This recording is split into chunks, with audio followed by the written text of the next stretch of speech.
Good morning, everyone. Welcome along to this morning's BCP Planning Committee. My name is Councillor Kelsey, and it's my job to chair this meeting in a nice, friendly, amicable way this morning. I will first ask for the Democratic Services Officer to do the housekeeping rules. Thank you, Chairman, and welcome everyone here today. So please note that this meeting of the Planning Committee is being recorded by the Council for live broadcast and will be published on the Council website for a minimum of 6 months. Please could everyone present follow these ground rules. Only speak when invited to by the Chairman. Please use the microphones on your desk when speaking, and please remember to turn them off when you are finished. If accessing the meeting via Microsoft Teams, please turn on your video function when invited to speak. Again, if you are accessing via Teams and would like to speak on an item, please do so by using the raise your hand feature in the bar at the top of the Teams window. When voting on a move, the Chairman will call out each committee member's name in roll call style and will ask the member to respond with a for, against or abstain. For those in the room, if the fire alarm sounds, please exit the building by way of the nearest available signed fire exit route and make your way to the ground floor of the multi-storey car park.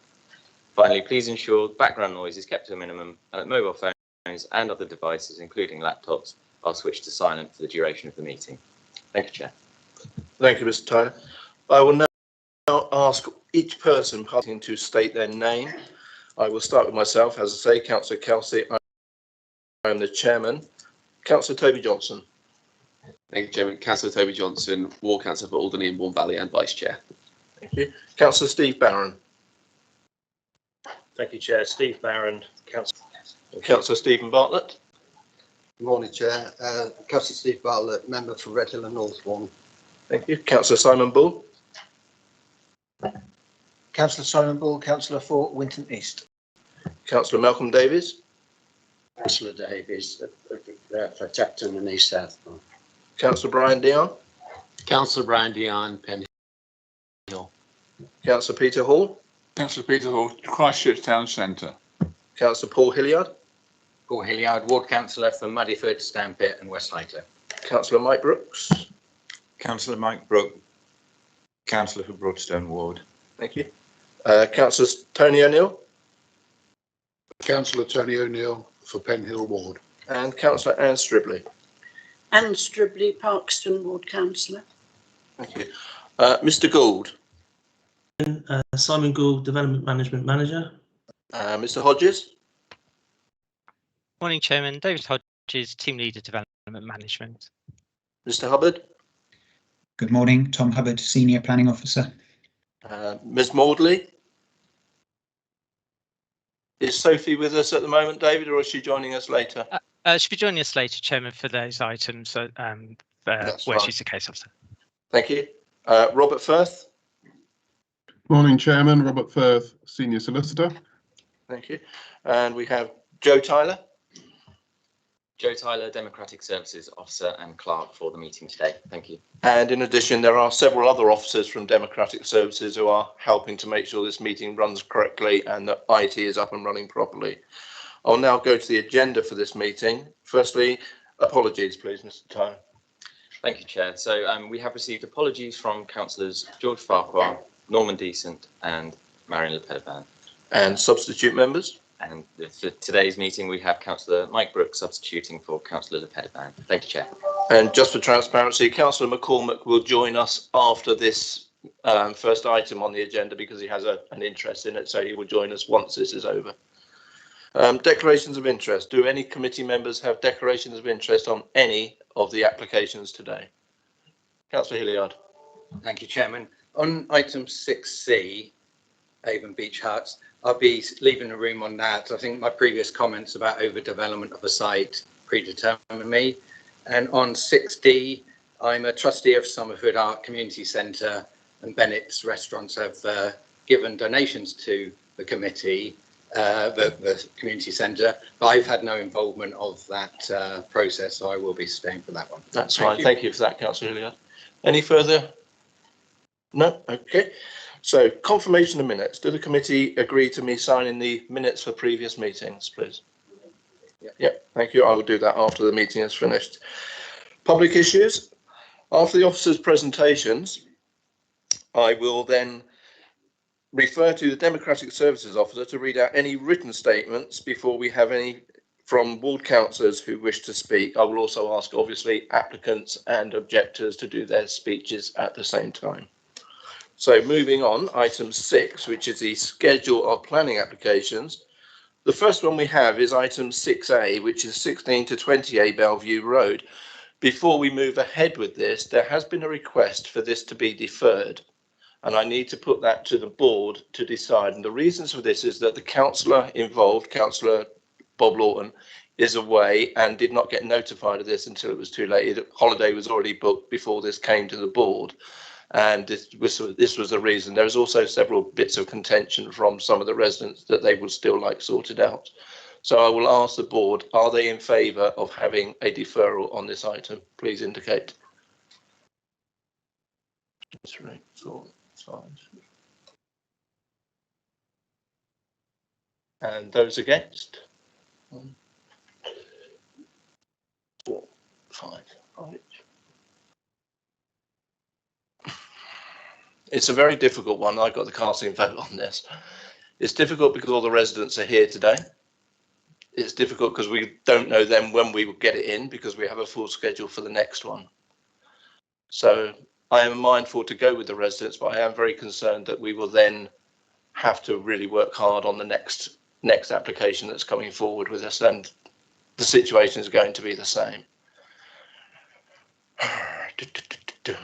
Okay, I'll go with the deferral. So I will defer this one until the following meeting. It may not come up on the 6th of October meeting, depending on the schedule that we have for that date, but I will then defer it until the meeting after that if necessary. Are the residents content with that happening?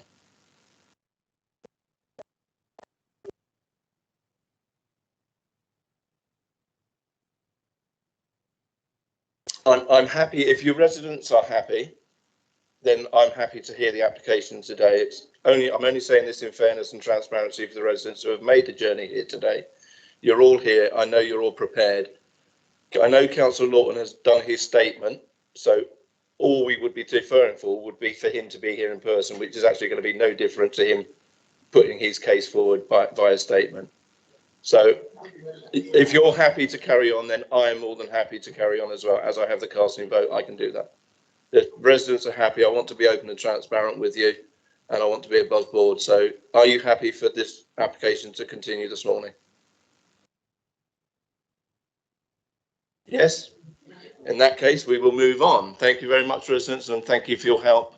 And as I say, we like to try and be open and transparent here as much as we can. So we will move on then with item 6A, which is 16 to 28 Bellevue Road. I would ask Mr. Hubbard if you could prepare your screen, please, Mr. Hubbard. Thank you. Thank you, Chairman. Okay, good morning, members. Hope you can hear me okay. So this application relates to a site at 16 to 28 Bellevue Road in Bournemouth, and the application is for the demolition of 4 existing bungalows and erection of 2 blocks of flats and 3 bungalows, giving a total of 25 units, modification of existing vehicular access and formation of parking spaces. So this is the site location in the context of the borough. It's in the Southbourne area of Bournemouth here. The site is made up of 4 existing bungalow plots. Bellevue Road is a classified road which runs from the district centre of Southbourne over to the west. It goes all the way down to Tuckton in the east. This section of the road is quite close to the coast. You can see the top of the cliff top just at the bottom of the screen here, Southbourne Overcliff Drive. There's an aerial view of the site. The bungalows are set back from the road with a generous highway verge at the front, and they're deep sites with long rear gardens. This is a closer view of the site. You can see the properties are all bungalows which have experienced various degrees of alterations over the years, including extensions and loft conversions. 3 out of 4 of them come under the definition of a small family dwelling house in our core strategy policy CS19. To the east of the site, you can see there is an attractive Victorian villa, which is set quite a bit further back into the site. And the neighbour to the west side is a bungalow, again set further back in the site because there's quite a curve in the road. This is a view of the front of the existing bungalows to give you an idea of the existing scale of development. There's a telegraph pole here which will be moved because the main access into the site will be in this location. This is a view of the site approaching from the east. You can see the deep highway verge that I referred to. These trees are on the neighbouring site of number 22, that Victorian villa there. You can also note the curve of the road at this point. From the other side, you can see the site appears quite open in the street. And you can see the scale of development along here is currently low, and there's an open and spacious feel to the area. We've had planning history on this site, which I've referred to in my report. Previous schemes have been refused due to reasons of harm to the character of the area because of the much greater scale of development on this side of the road. However, as I've sort of gone through in my report, the appeal inspector dismissed this argument, saying we can't just look at the character of this small part of the street. You need to look at the wider character of the area, which in this case includes a much wider variety of development, including taller and larger blocks of flats. You can see one of them there. And as you move back, for example, in the street, you can start to see the site in the context of other development on the other side of the road where there is a greater scale and a sort of mix of development. Bellevue Road is identified in our local plan as a key transport route, so it's considered an appropriate and sustainable location for additional development, as has happened on other sites. So this slide just adds some further context in terms of the appeal inspector's point about other similar scale buildings in the immediate area. You can see the 3- and 4-storey blocks of flats on the other side of the road that I'm pointing to here. And there's also a very large retirement complex further east on the northern side of the road, this Sunrise block here, and the application site is here, so it's not that far away. This is a view of the site from Grange Road, which is just to the south. These are the 4 bungalows here. I've included this one because of an issue raised by objectors and dealt with by the inspector on the recent appeals in relation to the impact on the listed Seafield water tower view. You can just about see the top of it here. I don't know how clear it is on your screen, but it's in this bit here. You can just about see the top of it behind the properties, and it's also limited by the rooftops of properties in Newstead Road to the rear. The inspector didn't consider this to be a harmful issue that would warrant refusal of an application. So moving on to the plans, there's 2 blocks of flats at the front of the site and 3 bungalows at the rear. You've got 1 single access with some parking at the front and a deep frontage which will allow some good quality landscaping to be put in. The building line at the front is similar to the existing bungalows, and the scale and location of the development has been mainly led by this recent appeal decision, in which the inspector acknowledged there would be a change to the area, but he didn't consider it to be harmful. In this case, we've got 2 buildings on the frontage, which in my view is an improvement over the previous scheme where there was a much larger building at the front, which went across 5 plots, including number 14, and was a much wider unbroken frontage. The scale has also been reduced from 4 stories down to 3 stories as well. So this is Block A elevations. You can see it's a traditional style of development with quite a good level of architectural detailing, bay windows. And then Block B, the 2 blocks are read as a pair. They're very similar with some just minor differences to the dormer window designs and the gable treatments. For the street scene drawing, I've shown a closer view at the top and then a wider view at the bottom. It might not be so clear. In the wider view, you can see the overall scale is not significantly different to the two-storey properties in the area, and there's a small step down of each block on each side to reflect, for example, the bungalow on this side. It will continue to be part of a mix of development scales and types in the area. Floor plans, again, probably not that clear, but I won't spend much time on them. The flats are all a good size, mainly 2-bedroom units with a couple of 3-bedroom units. Again, Block B is virtually identical. There's integral cycle storage at the back of each block. The bungalows to the rear, traditional style, hip roof, low single-storey scale. They're all 3-bedroom properties. One of the concerns on the previous applications was the loss of the existing family-size bungalows. It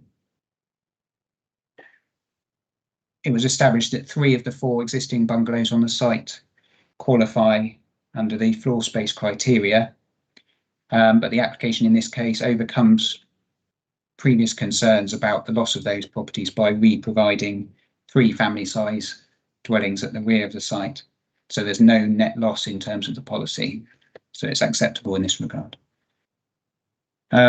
Residential amenity was one of the main issues that the previous appeals were dismissed on. In this case, the blocks of flats will be larger than the existing bungalows, but they don't extend so far into the site as the previous proposals. So this is a view from the neighbouring property at 22 Bellevue Road, that Victorian villa I mentioned. It's got a number of windows on the side which face across the site. You can see in the aerial view here. And then these images are some views from those windows. The overall forward view from these windows won't be disrupted. You'll see the block of flats off to the left. There will be some windows quite close, but at a sort of near 90 degree angle, similar to where you can see the existing chalet bungalow at 20A off to the left here. There was a balcony on one of the flats at the rear, which has been removed during the application process to prevent overlooking. This is a sort of panoramic view from the rear of property in Newstead Road at the back. Number 15 Newstead Road, they've got a garden which wraps around the rear of other Newstead Road properties, so it forms the main boundary to the application site at the back. The bungalows will be visible here, but at an acceptable distance and height. They're only sort of low single-storey properties. There would be no roof windows, and permitted development rights can be removed by condition, so it'll prevent any future alterations that would create any overlooking issues. And then finally, number 14 Bellevue Road on the other side is a bungalow with some side windows at ground floor and one in the side gable. Originally, the proposed block A was closer to the boundary, but we've moved it further away, and some of the side windows have been removed or obscure glazed, and there's one sort of oriel window on the side to prevent any overlooking towards those windows. So overall, you'll see from my report that the recent appeal decisions strongly inform the recommendation here. For example, the previous proposal for a taller and wider building was considered acceptable in terms of the impact on the character of the area, indicating that a more intensive, larger building or buildings can be acceptable in principle on this site, taking account of the wider character of the area and just this sort of run of bungalows in this immediate part of the street. The absence of taller built elements extending into the rear of the site now, you've only got single-storey bungalows, so it overcomes concerns about the loss of, the impact on residential amenity to neighbours, and also providing those bungalows overcomes concerns about the loss of the family dwelling houses.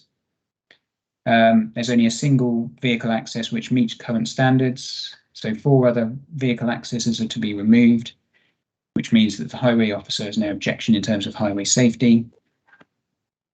It's been a controversial proposal. There's a lot of objection to the scheme, but local residents' concerns relate to the impact of change to the appearance of the area and further intensification here, which are understood. I understand those concerns, but unfortunately, the character argument was lost at appeal, basically. So the scheme here provides good quality design of an acceptable scale. It will contribute towards our housing targets in a sustainable location. Therefore, I've recommended the application for approval. Thank you. Thank you, Mr. Hubbard. So, Mr. Tyler. Thank you, Chairman. So in terms of public statements for this item, we have 3 statements in objection and 3 in support. And Mr. Chairman, would you like me to? Yes, please, Mr. Tom. Okay. So we have the statements in objection from Glenn Long, Christine King, and Verity Gelthorpe. I believe, Mr. Long, you're going first. And Mr. Hubbard, if you've got the photographs that were sent in by the local residents, thank you. Okay. Mr. Long, when you're ready. That's okay. It's just the grey button on the front of the microphone here when you're ready. Thank you.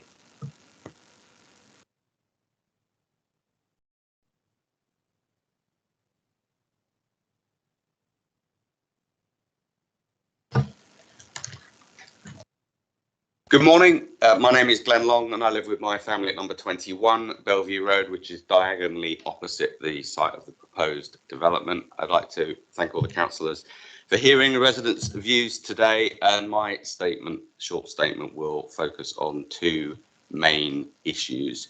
The first is the negative impact of this development on the immediate area, which I believe is not given enough weight in the planning officer's recommendation.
No, that's probably. Tom, you can go to the second photo. My photos aren't materially different to Tom's as it happens, but you can just stay on the second photo.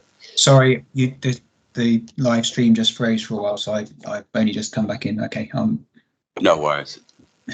You can stay on that for the rest of the statement. Thank you.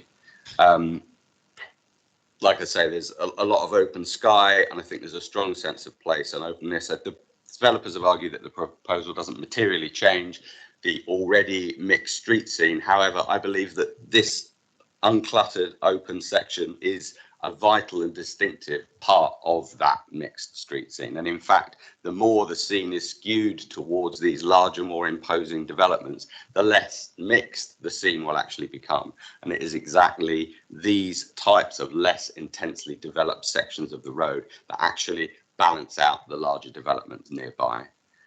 My second major concern relates to road safety. As you will probably be aware, a motorcyclist was recently killed by a car emerging from a side road further up Bellevue Road near the Sunrise home.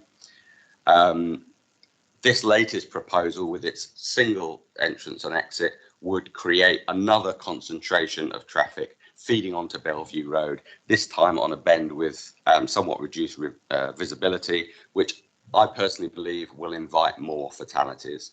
And until Recently, I understand the planning officer was unaware of this incident, and I don't believe it's been fully factored in to his recommendation.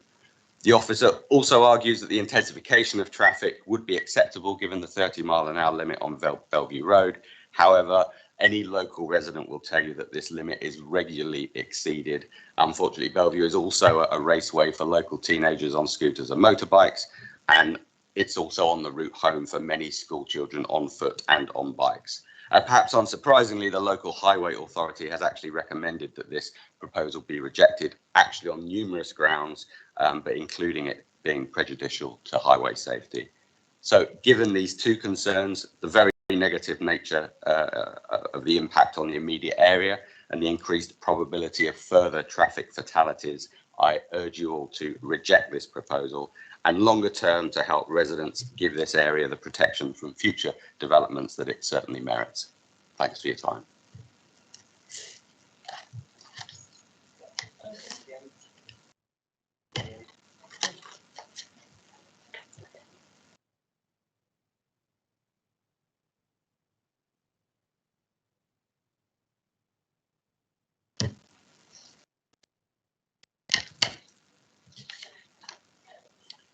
Good morning. My name is Christine King and I live at 15 Newstead Road, which directly backs onto the site. Opposition to overdevelopment of green spaces and local people not having a voice now mean proposed national planning reforms are on hold. And this is what we're asking today. Please stop and listen. For 4 years, local residents, with the support of council officers, fought to reject the two previous proposals to develop this site. In January 2020, an inspector dismissed the two appeals. We then genuinely believed the council would never allow any application for a similar development to be passed. How wrong we were. The planning officer today acknowledges the inspector's reasons for dismissal are a material consideration in this case. However, he has not given them due consideration. A major reason was the effect on the living conditions of nearby residents, with particular regard to privacy and outlook. The inspector said it would have a detrimental effect. Nothing's changed. The flats are only half a storey less, still a real blot on the landscape, and with the addition of 3 bungalows, the site will be harmfully overdeveloped. There will be harmful overlooking into our houses and gardens, as the design guide refers to this lack of privacy in section 3.7. Daylight will be lost to our gardens and properties. Both noise and light pollution will be greatly increased. No longer a tranquil back garden environment, to quote the inspector. A wonderful green space will be turned into a concrete jungle. The planning officer argues the presumption for sustainable development. The inspector disagreed, stating this shouldn't be at the expense of residents' living conditions, quoting core strategy policies CS21, CS41 and Local Plan Policy 610, which seek to respect and enhance neighbouring residents' living conditions and amenities. The cold light of planning law and the inspector's appeal decision both uphold the fact that planning involves people, and the strength of opposition to this development can't be ignored. Thank you.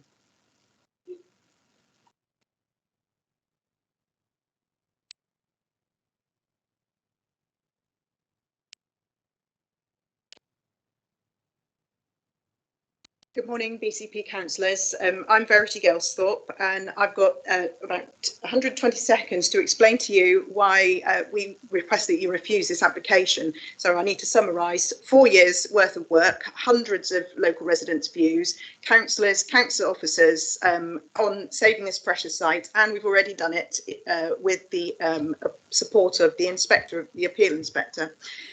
So also I'm trying to legally justify to you with planning law why, with respect, the planning officer's recommendation to you, and he's spectacularly wrong, and we don't regard that he's actually given you the full picture from even some of the council officers' reports themselves. He's had months to prepare with the developers, and with respect, we've had 5 days, and this is our best efforts this morning. So this site in Southbourne, my first photo, is at the heart of a unique and priceless corner of Southbourne in Bournemouth. There's nowhere else like it, and in the blink of an eye today, with a decision, we could lose it forever. It's a historic, green and landmark site. Its value goes far beyond that of a few blocks of flats that private developers would want to make. This is 22 Bellevue Road. It's one of the original 4 Bournemouth villas that still stand. There are only 2 still standing. It's a local landmark. Everyone around Southbourne knows and loves it, and some of you may recognise it yourself when you come up from the Overcliff Drive.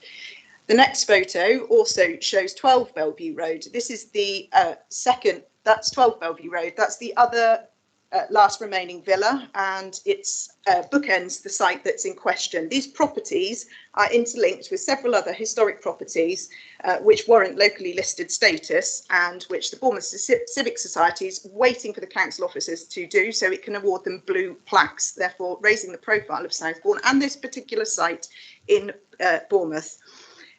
So the luscious area in between, my next photo please, is circa 200-year-old Victorian gardens. That's the view. It's all interlinked by a Victorian wall, and there is an original coach house still standing, which you can't actually see fully from here. The rest of Southbourne has been decimated from the start of the Bournemouth-wide local plan in 2002, and I know that there is now recognition amongst many that development in Southbourne has come far enough. Local residents have and accept that there's been a transformation on the cliff top, and we also therefore come to you to say that actually sometimes private development goes too far, and this is one of those instances. With this proposal, there's still 2 3-storey mega blocks. It's bigger than either of those last remaining heritage treasures. It will lose this green space for our children, our grandchildren, everyone, forever. Michael Gove has paused, maybe scrapped, those crazy housing targets that he's forced many of you, I guess, to all buckle under. Tobias Elwood, Connor, they've all pushed back and tried to stand up for Bournemouth and our green spaces. Indeed, the BCP housing portfolio holder, who also happens to be our ward councillor, explained in a meeting on Monday that he has a healthy supply coming forwards over the next 5 years. He's got exactly 1,314 properties on council land alone, and he's got another 1,000 coming through. That's a healthy supply. It's not what Tom Hubbard would have you believe, that we need to actually desecrate sites like this to contribute to. Moreover, there are plenty of brownfield sites in this locality. For example, Broadwaters, a prime real estate site just down the road from us, crying out in need of regeneration. There is no need to tarmac over this spot for housing. Fortunately, our core strategy, the one from 2012, was actually a visionary document and has at its heart 3 key things. Firstly, preparing for a climate emergency. Secondly, healthy society. And thirdly, delivering sustainable communities. CS6. Sustainable communities. It's precisely this reason we should refuse this application. Sustainable communities says we should retain enhanced features that contribute to each place's heritage, character, local distinctiveness. We should think about how spaces that exist are treated. We should promote green infrastructure and diversity, not destroy it. Planning committee, we're not going to do that by demolishing perfectly good family homes. We're not going to do that by cutting down the numerous, and it's exactly 32 trees on this site. We're not going to do that by continually building 1 or 2 bed mega blocks next to our landmark treasures. In addition, CS30, promoting green infrastructure. That wants us to retain, enhance Bournemouth's attractiveness as a tourist destination, enrich wildlife. We are in a climate emergency. We've all just lived through the weather here, torrential downpours, a heat wave, coldest August on record. As a tourist town, we know what that means to our economy, and how, in times of a climate emergency, does concreting over 200-year-old mature garden spaces do that? But fortunately, our core strategy enshrines protection. So shouldn't we be saying, councillors, please work with us, the local community, protect our green spaces from unsustainable, relentless private development. Shouldn't we say protect 32 trees? Bournemouth Council wants to plant 4,000. What's the point in chopping down 32? Shouldn't we be using legislation to protect our local areas? And in that way, pioneering as we go into the new local plan, a different era that protects us, our environment for custodians current and future. So my colleagues have already outlined huge deficits in the planning law consideration here. Road traffic safety. Our own Highways Committee refuse this. They say it's unsustainable development. They also know that it's harmful and it's destroying existing residents' properties. There is harmful overlooking, and the future occupants are basically going to be in a fishbowl overlooked by everybody from the side. There's not even enough room for them to get their bikes out of the bike shed properly. Another point that's been made. So please, in addition to refusing this unrelenting attack on this precious green site, could you go to my last photo, please, Tom? We appeal to you to refuse it today and to work with the local community to avoid this replacing it. Thank you for your time. And do we have the applicant, Mr. Hubbard? Thank you, Chairman. I'm just going to turn that microphone off. Yep.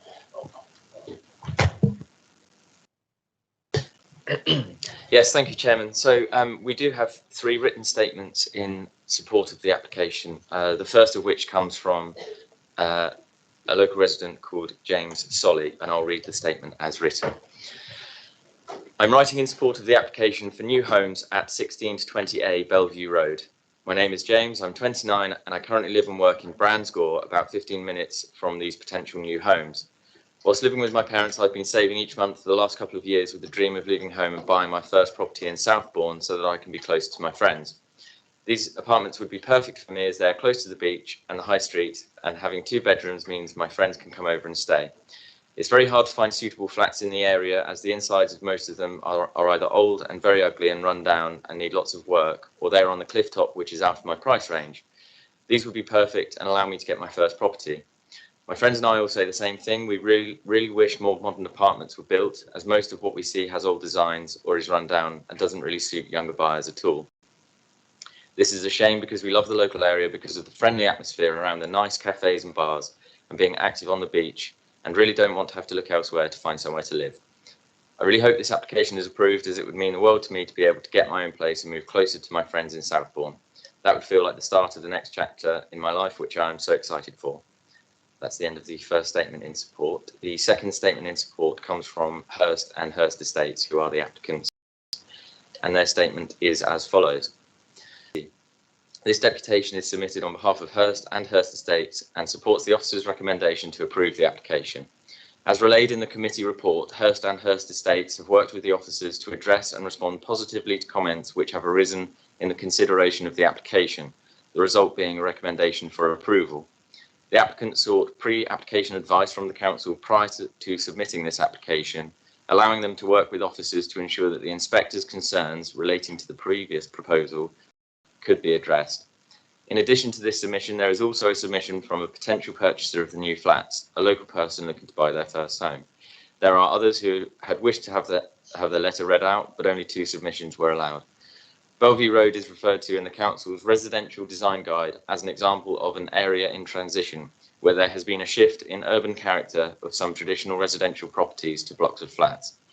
The application site enjoys a highly accessible location, and in line with the NPPF, the proposal will significantly boost the supply of homes to meet identified local needs.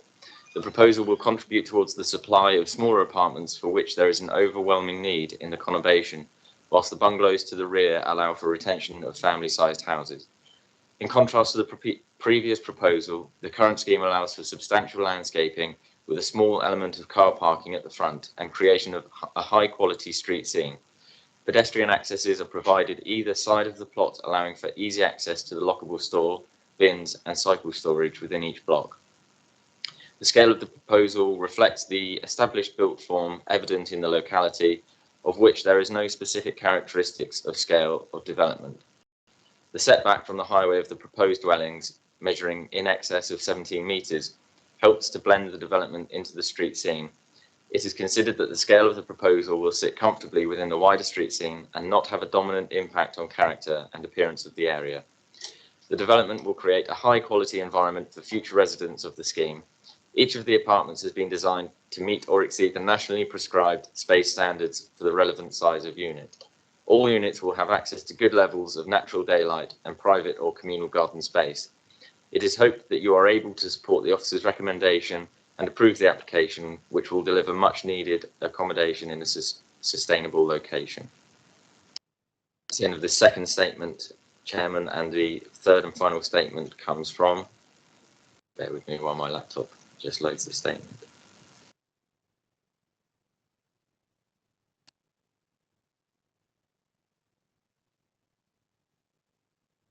I do apologise, my Word document is playing up.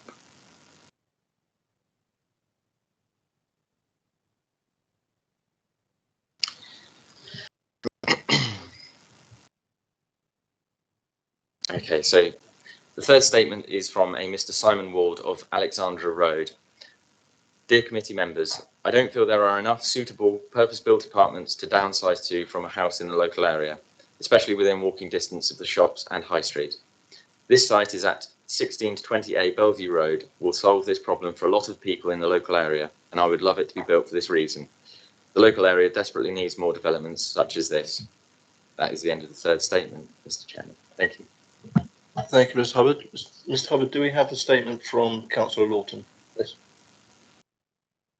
I do not have a copy of that. If you do, you can send that to me. I do not. No, so I haven't got a copy. Does anyone have a copy of Councillor Lawton's statement? If not, I will. Bear with me. I will grab it.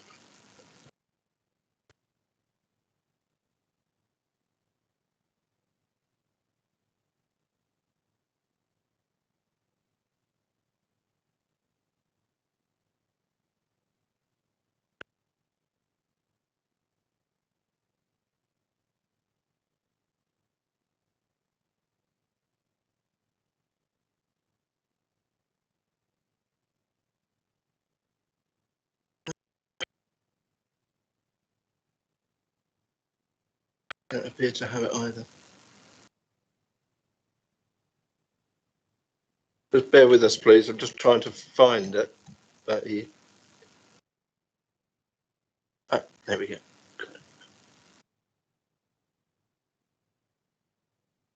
Right, I'll read it if you like, Joe.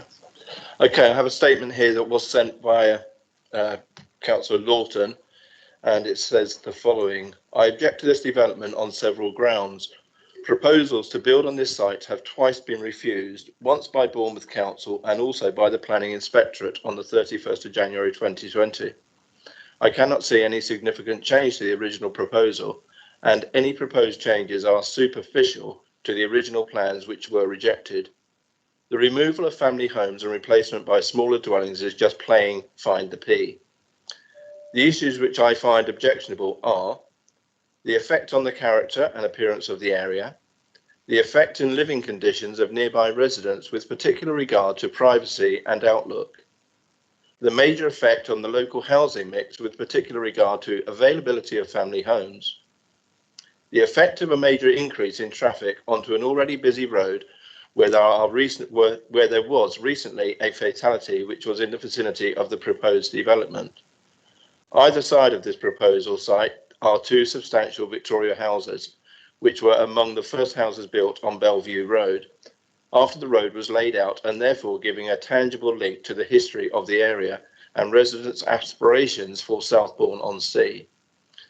The smaller properties around these Victorian properties allow them to stand out as a prominent build which are clearly visible and add to the historical appearance of the area. The Sunrise building further along the road replaced a very large, bulky and unappealing building which is screened by mature tree coverage. This proposal would disrupt the street scene and would not enhance the pattern of this area. The development of the scheme would result in significant changes to the appearance of the area, particularly in reduction in openness along this road, which, as I've already indicated, recently suffered a fatality. As portfolio holder for homes, I'm aware that many families have difficulty in finding family housing in the Southbourne area, and the loss of these houses would increase that shortage. This proposal would cause significant harm to the living conditions and privacy of residents along Bellevue Road and Newstead Road. Additional landscaping and planting of trees may mitigate some of the more objectionable effects of this plan. However, the long-term survival and ability of such to provide screening cannot be guaranteed in an area which is close to the sea. The inspector said in his report for the original application, and I quote, "The proposals may be in conflict with policies CS21, CS41 and LP policy 6.10, that to seek to respect and enhance neighbouring residents. Thus, it may well be that extensions to the existing dwellings mean that they are no longer small, but this is not to say that they do not make a contribution to the family housing market. While the title of the policy relates to small family dwelling houses, the explicit policy references to original size allows extended properties to be included. Given that the supported text 12 outlines that policy is in response to the mix of flats and houses, I find no compelling reason that the policy should not apply to those properties at the site that originally complied with the definition. Only one of them did not, and therefore overall the proposals would result in a clear conflict with CS19. I have been working with the residents since October 2017 to protect this site, given its heritage and ecological importance to the Southbourne and BCP area.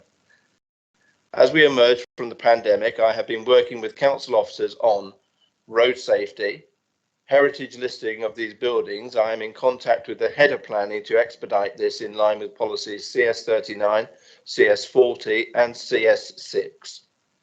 Developing this area for local green space feeling and into the local plan with CS6 sustainable communities. Retaining and enhancing the features that contribute to each place's heritage, character and local distinctiveness. Promoting a range of housing types and tenures. Promoting a range of interconnected green infrastructure and the management of existing spaces to promote health, well-being and biodiversity. The original proposal attracted approximately 250 objections, which is a substantial amount, illustrating the strength of residents' feeling and concern. This proposal has attracted approximately over 200 objections, again showing local residents' concern. I asked the Planning Board to take note of my concerns and objections, along with that of the residents of South overdevelopment in a residential area. And that is a statement from Councillor Robert Lawton, who is the ward councillor for that area. Thank you for that. I will now move back to ask Mr. Hubbard if there are anything you have heard from any of the deputations that you would like to come back on, please. Not at this stage, Chairman. I'll go to the questions. Thank you, Mr. Hubbard. Therefore, I will open up to board members. Would anyone like to kick? Councillor Stribley. Thank you, Chairman. I have a couple of questions first. How many parking spaces are proposed vis-a-vis the number of dwellings? And are there any proposals for landscaping, particularly replanting or planting of trees, and perhaps the type of tree? I would have thought pines were characteristic of the area. So if we could have an answer to that before I give my opinion. Thank you, Mr. Hubbard. The bungalows have got 2 parking spaces each, and the flats have got 23 spaces for the 22 flats. As I said in the report, there is a 1 parking space shortfall compared to the guidelines in our parking standards SPD. But that 1 space shortfall I've weighed up in the overall balance of the scheme, having regard to the other benefits in terms of the provision of housing and the tilted balance. Landscaping, we don't have detailed landscaping proposals at this stage. I've proposed it for a condition of consent, but you can see that there is space, particularly on the front of the site, to provide sort of significant, meaningful landscaping, which will help to soften the appearance of the development in the street scene.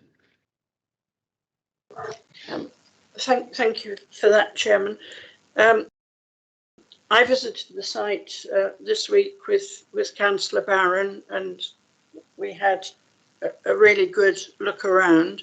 I do appreciate the representations that have been made and the concerns of local residents, because actually none of us really like change and into our particular area.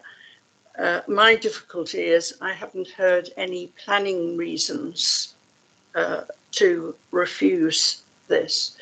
The proposal for the flats, as far as I can see, there is no significant overlooking as vis-a-vis any other one property near another, all over the conurbation, for instance. I can't see the argument for prejudicial to highway safety, given the width of that verge, which you could park a significant sized lorry on, actually. So anybody leaving the site will have a clear view in either direction. My only adverse comment really is, and it's always this one in particular, is there is no visitor parking. But I do suspect that it being on a main route so close to the cliff top, and there will be a number of people on a bus route too who perhaps rarely use a car or perhaps don't even have one. So sadly, I can't justify any planning reason to refuse it. So I would be voting for this application. Thank you, Councillor Shrewsbury. Councillor Bartlett. Thank you, Chair. A couple of questions. First of all, the scheme that was previously lost on appeal did include 5 bungalows. This one removes 4, but it leaves, I think, number 14.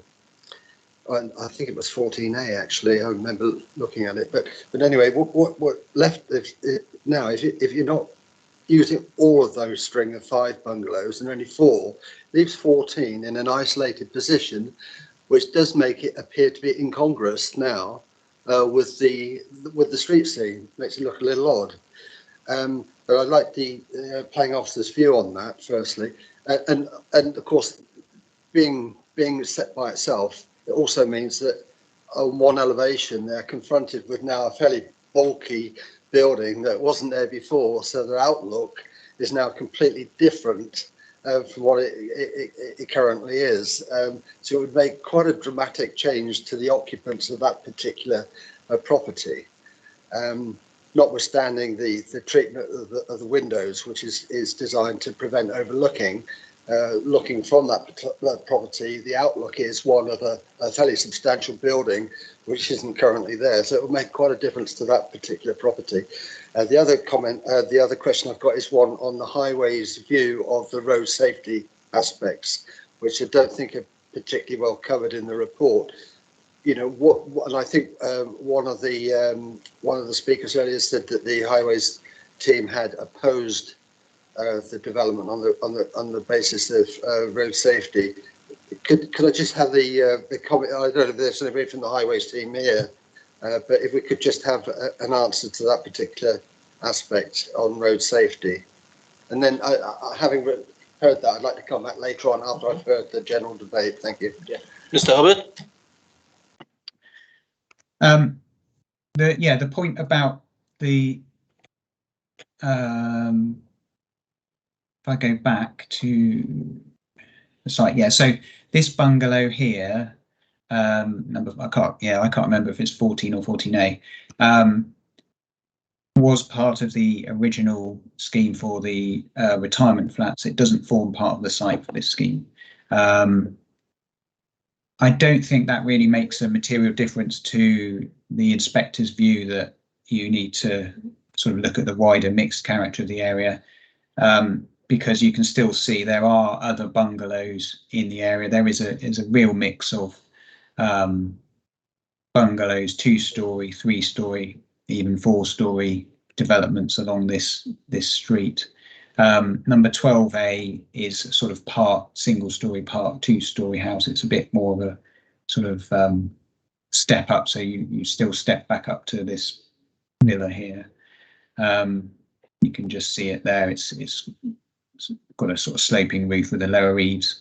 I don't think it would leave it too isolated. If I go back to the street scene here, yeah, you can see that's a lower bungalow, number 14, and then it's sort of the roofs of this one slopes up. You can't see it because there's a tree there. And then on the other side, you step back down to bungalows again before going back up to 2-storey and then 3-storey of that Sunrise retirement block further down the road. So I think the point is that there is already a sort of mix in the street. So I don't think it would look that incongruous.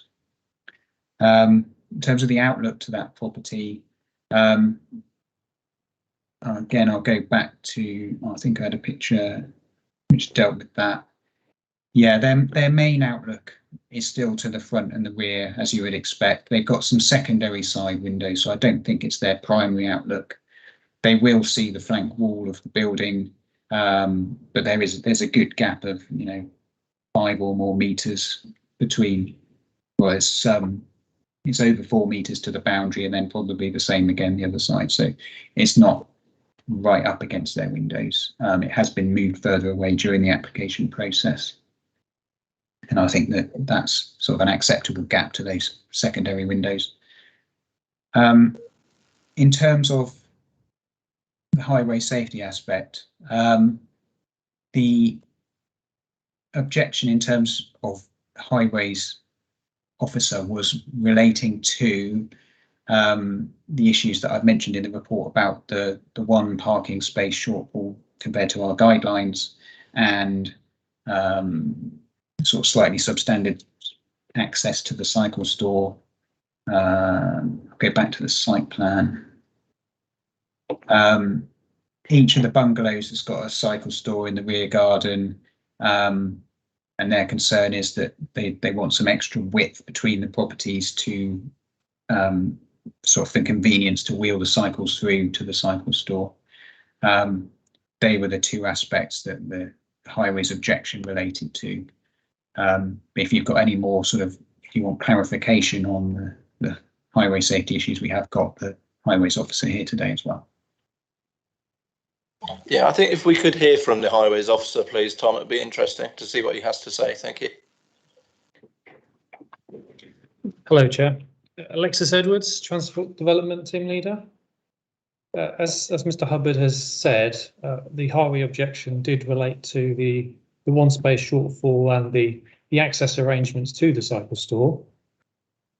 We were satisfied in terms of the actual vehicle access into the site, that they would have adequate visibility, that they could achieve 43-metre stopping sight distance, particularly as it has a large, wide highway verge on the front of the site. I think there are any highway safety considerations around the actual access into the site. Alexis, are you happy, having heard from the residents, etc., about the recent unfortunate death of a motorcyclist there? Are you happy that that road is still of a good enough safety concerns? It is unfortunate that there has been a fatality down the road. We are awaiting the official publication of statistics for that accident. However, it's each site on its own merits in this particular case. There is adequate visibility. It is a different arrangement to the incident occurred 180 metres further down the road. Here, there is an actual betterment compared to the existing arrangement of 4 separate accesses. We're losing 3 of those and having a single one instead. That's something that we would encourage, because you're reducing the number of possibilities of having conflict points from turning vehicles. So we see that as a betterment rather than something to be concerned about. And as I said earlier, there is more than adequate visibility for vehicles entering and exiting the site, so we don't have a concern about highway safety in that regard. Morning, Mr. Edwards. Could I just ask about the potential for the intensity of use on that bend? I accept the point there's one entrance exit point rather than 4, but what you've actually got is a lot more accommodation there, a lot more cars being parked on the site, and the potential for a much increased use of the single driveway. So, you know, there's going to be a lot more movements in and out of the site on what is a very, very busy main road, which is also on a bend, which does, to me, I accept the point about the clear space on the verge, which does give good and improved visibility, but you know, it's just the intensity of the use that I've got some concern about. Are you able to comment on that? Sure. Firstly, I would say this is not a particularly busy B road. Obviously, I know there's been some counts undertaken by the residents on Marine Road. There is a DFT count on Grange Road, but there's no council or other counts been undertaken on Bellevue itself. However, from my observations and the officer who provided the comments, it is a quiet residential B road rather than one of the more busy ones. To give you a comparison, this is not like, say, Charminster Road, which is a B road elsewhere in Bournemouth. This is more residential in nature and has a lot fewer vehicles travelling along it. Now, the actual movements into the site from the transport statement provided indicated sort of 44 two-way movements a day, giving sort of one vehicle every 15 minutes in the AM peak. That's not a huge intensity of access into and out of the site. Should vehicles enter and exit at the same time, the access itself is wide enough to allow them to pass without blocking into the highway. And so we have no concern around that particular issue with the intensity. I'm sorry, Mr. Edwards, but I'm going to have to totally disagree with you on that. I know just how busy that road is. There's a bus route down there. It goes backwards and forwards. You have plenty of people travelling to go down to St Catherine's, down to the local school down that way as well. So I think whoever gave you those figures maybe needs to go back, sit there for a day and count the vehicles passing, because I think you're totally wrong on that one. But that's just my opinion, of course. Sure. I would hate to criticise you. Councillor Davies. Yes, I disagree with that entirely. The two bus companies run services down there. It's a main route to Hengistbury Head. So in the summer, there's certainly a large volume of traffic, and even in winter, residents still visit Hengistbury, and you all know what the figures for Hengistbury are, approaching 1 million people a year. So I think that's nonsense. I'd like to point out as well that opposite this site is one of probably the biggest doctor's surgeries in the area, which also has a pharmacy. And I can tell you that the times that I come past and see that they've got a fairly large car park there, and it is always full. So I think, you know, that needs to be looked at, certainly in view of the fact that the entrance, I believe, to this site will come out virtually opposite the surgery. And can the chairman just, if I can, carry on with, yes. My concern is the loss of family homes. And I read it only a couple of weeks ago that Bournemouth now has more flats than houses. And I'm afraid flats do not make family homes. I represent the adjoining ward, and in actual fact, the boundary to my ward is only a few yards away from this site. And I know that one of the biggest problems in East Southbourne and Tuckton, we have two excellent schools, but there is not the availability of family homes for people to avail themselves to those schools and to purchase them. So therefore, I think that the biggest problem that we've got is that, yet again, yes, that flats, and we know flats are required, but it's not identifying the fact that in the Southbourne area, we need family homes built and not. So if I can just leave that for a moment, Mr. Chairman. Yeah, if I can, Councillor Davies, and this is just a comment on the report. I must remind you that the 3 bungalows are being rebuilt at the back, but I totally support what you're saying about the requirement for family homes in the area rather than more flats. If you go on the Rightmove site, there are plenty of flats that's been available and are still available for a long time. So I think this necessity for building flats is sometimes a little bit misguided, to say the least. Councillor Johnson. Thank you, Chairman. I'm very torn on this one. I think that there are lots of things, and I'll go through my reasoning here. You know, the first one of the arguments mentioned is the harm to character. Unfortunately, I don't think we've got a lot of leeway on that one, because that was an argument that was lost at appeal, despite the fact that the inspector still rejected the scheme.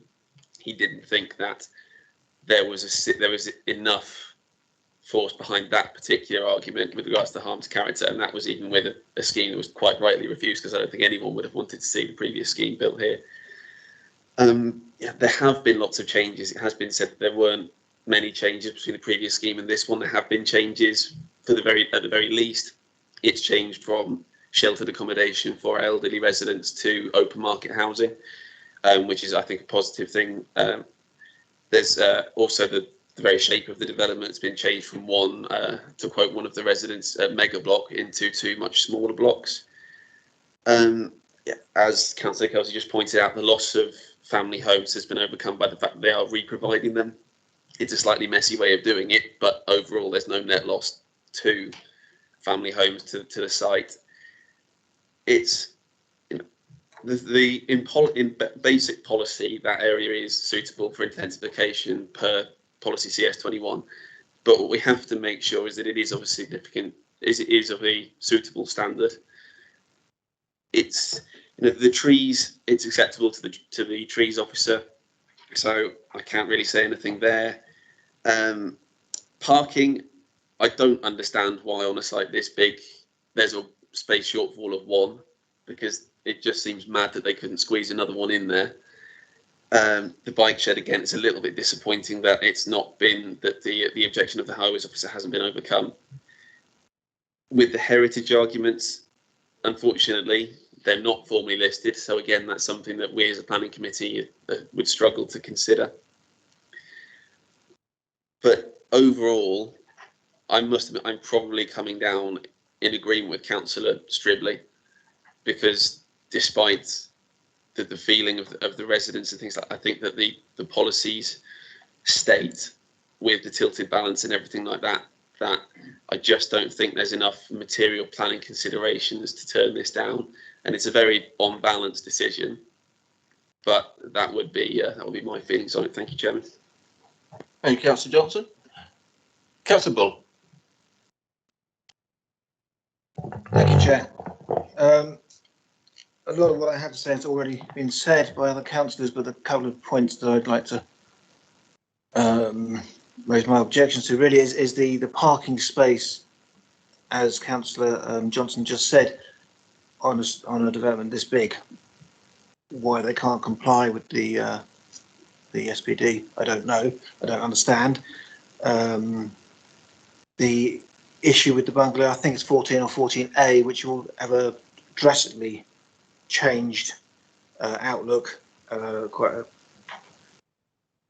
a big difference to them, but I don't think there's anything planning that can be said on that.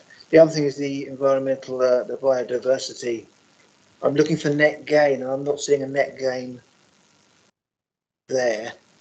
We're losing a lot of trees, and I think we're getting a bat box or something back. In the net gain, that's not, in my opinion, a net gain. But I'm not sure if this development's big enough to warrant the net gain. So yeah, that's where I'm at, if that makes sense. Thank you. Yeah, Chair. thank you, Councillor Bull. Councillor Hilliard, followed by Councillor Brooke, please, followed by Councillor Hall. Thank you, Chairman. It's a question really for the officer, please. So the summing up of the inspector, focusing on residential amenity living conditions.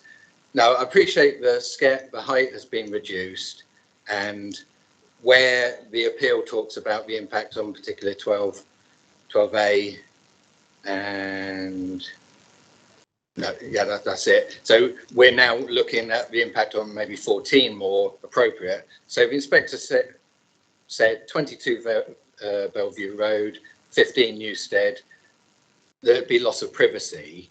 Could the officer confirm, because looking at the plans, they're still overlooking at the rear and windows at the side. So could the officer confirm how he concludes that these remarks by the inspector have been mitigated? Thank you.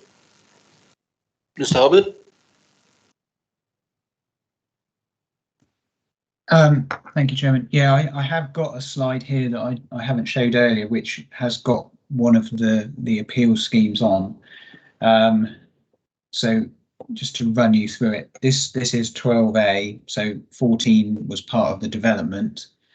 You can see that this is a very large building extending sort of nearly all the way to the back of the site, and this rear wing was 2 or 3 stories in height and had windows all overlooking each way to the side. And you can see 12A is sort of at a slight angle with a very small garden, and there were windows and balconies facing that, as well as this large T-shape. So there was also rear windows overlooking Newstead Road.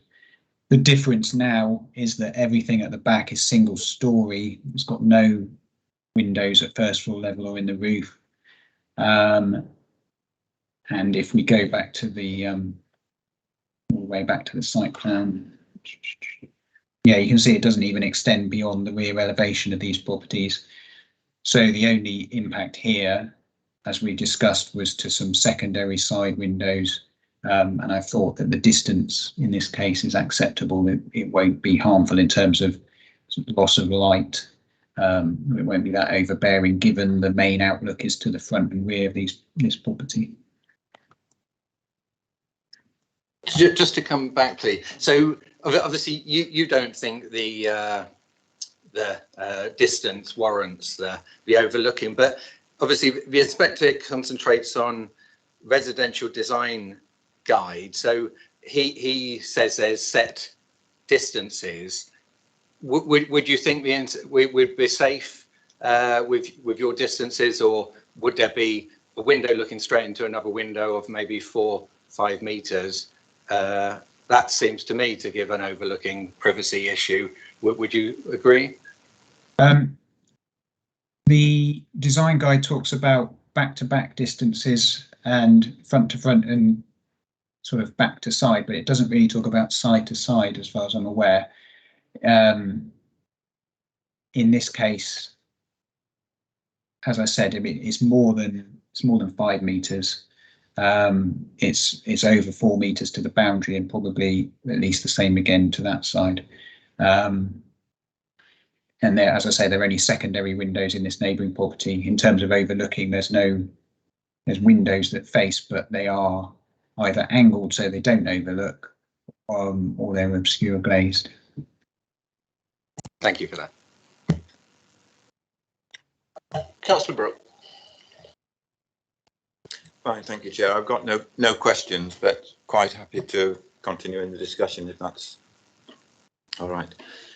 Yes, I have to say I'm very much torn on this one, and still trying to come to a decision. There are a number of advantages, certainly over the previous schemes, insofar as you've got 2 smaller blocks of flats. You've got ample spacing between the buildings, which, when you had the bungalows, although they're smaller, were very, very much closer together. So you have got in a way, an openness, and you're not going to lose the whole of the sky openness that was there before, because these, although they're only two and a half stories, there's still going to be plenty of sky available. What this spacing does do is allow you to see through into the back, and this is where I have a number of issues. Come on to those in a moment, if I may. The design is perfectly acceptable to the 2 buildings, and in fact, if you like, tends to the manner and villa type views that you get with the neighbouring properties, and the two that were there, and the bungalows could have been seen to have been actually out of character. So design doesn't give me an issue here. The spacing issue, the first question I ask myself is the access through to the rear. Is that out of character? Having experienced a similar sort of development in my own area, which got approval with an access through, which was about half the width of this one and totally unacceptable in the eyes of an inspector, but still the council passed it. Here we've actually got a wider access through where two cars could actually pass. So in that sense, it would meet the requirements of framework and would be acceptable. And it's not out of character because actually the villa to the right, 22 I believe, actually has access through into the rear garden for cars. If you look at the Google images, there's a car parked in the rear garden. So there's already an access through into rear gardens in this immediate area. And so you could argue that this access is not out of character at all. And therefore, what is the harm? However, there are a number of issues in terms of harm, because while you've got a wider spacing, if you're going to have the bungalows there, you will no longer have the views, the wooded areas, the vegetation that's there in the rear garden. So you've actually got a poorer view of this design and development, and therefore a reduction in the general amenity aspects, which are of course all planning issues.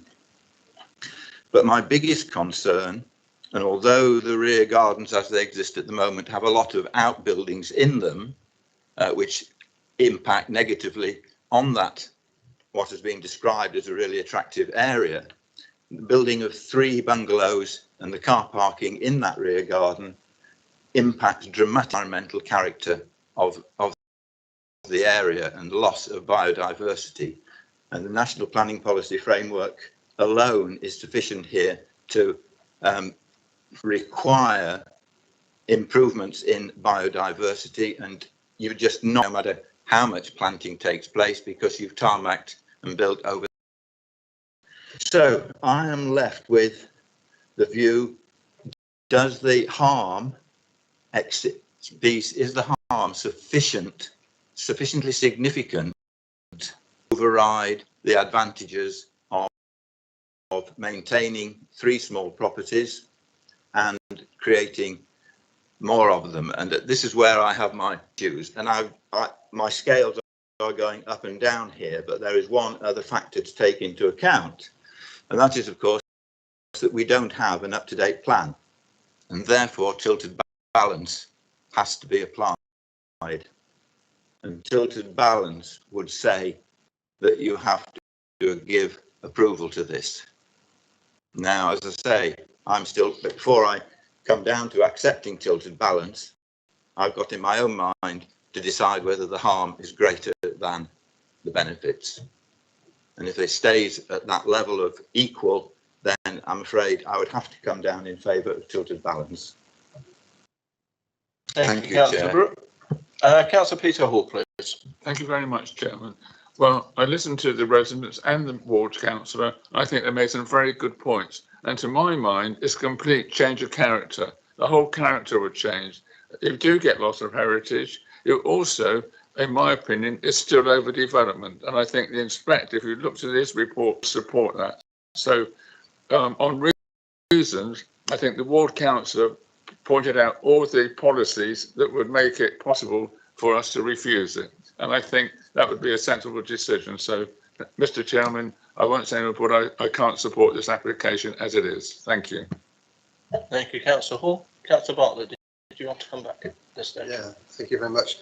Yeah, on balance, I think, you know, I like Councillor Brooke, who's sort of going one way and then the other, but in terms of there being no material reasons for objection to this, I can't agree with this. In fact, we've heard lots of the policies quoted as where you could apply the policy to say you can object on those bases. But like all of these policies, there's a degree of subjectivity, and sometimes the beauty is in the eye of the beholder, isn't it?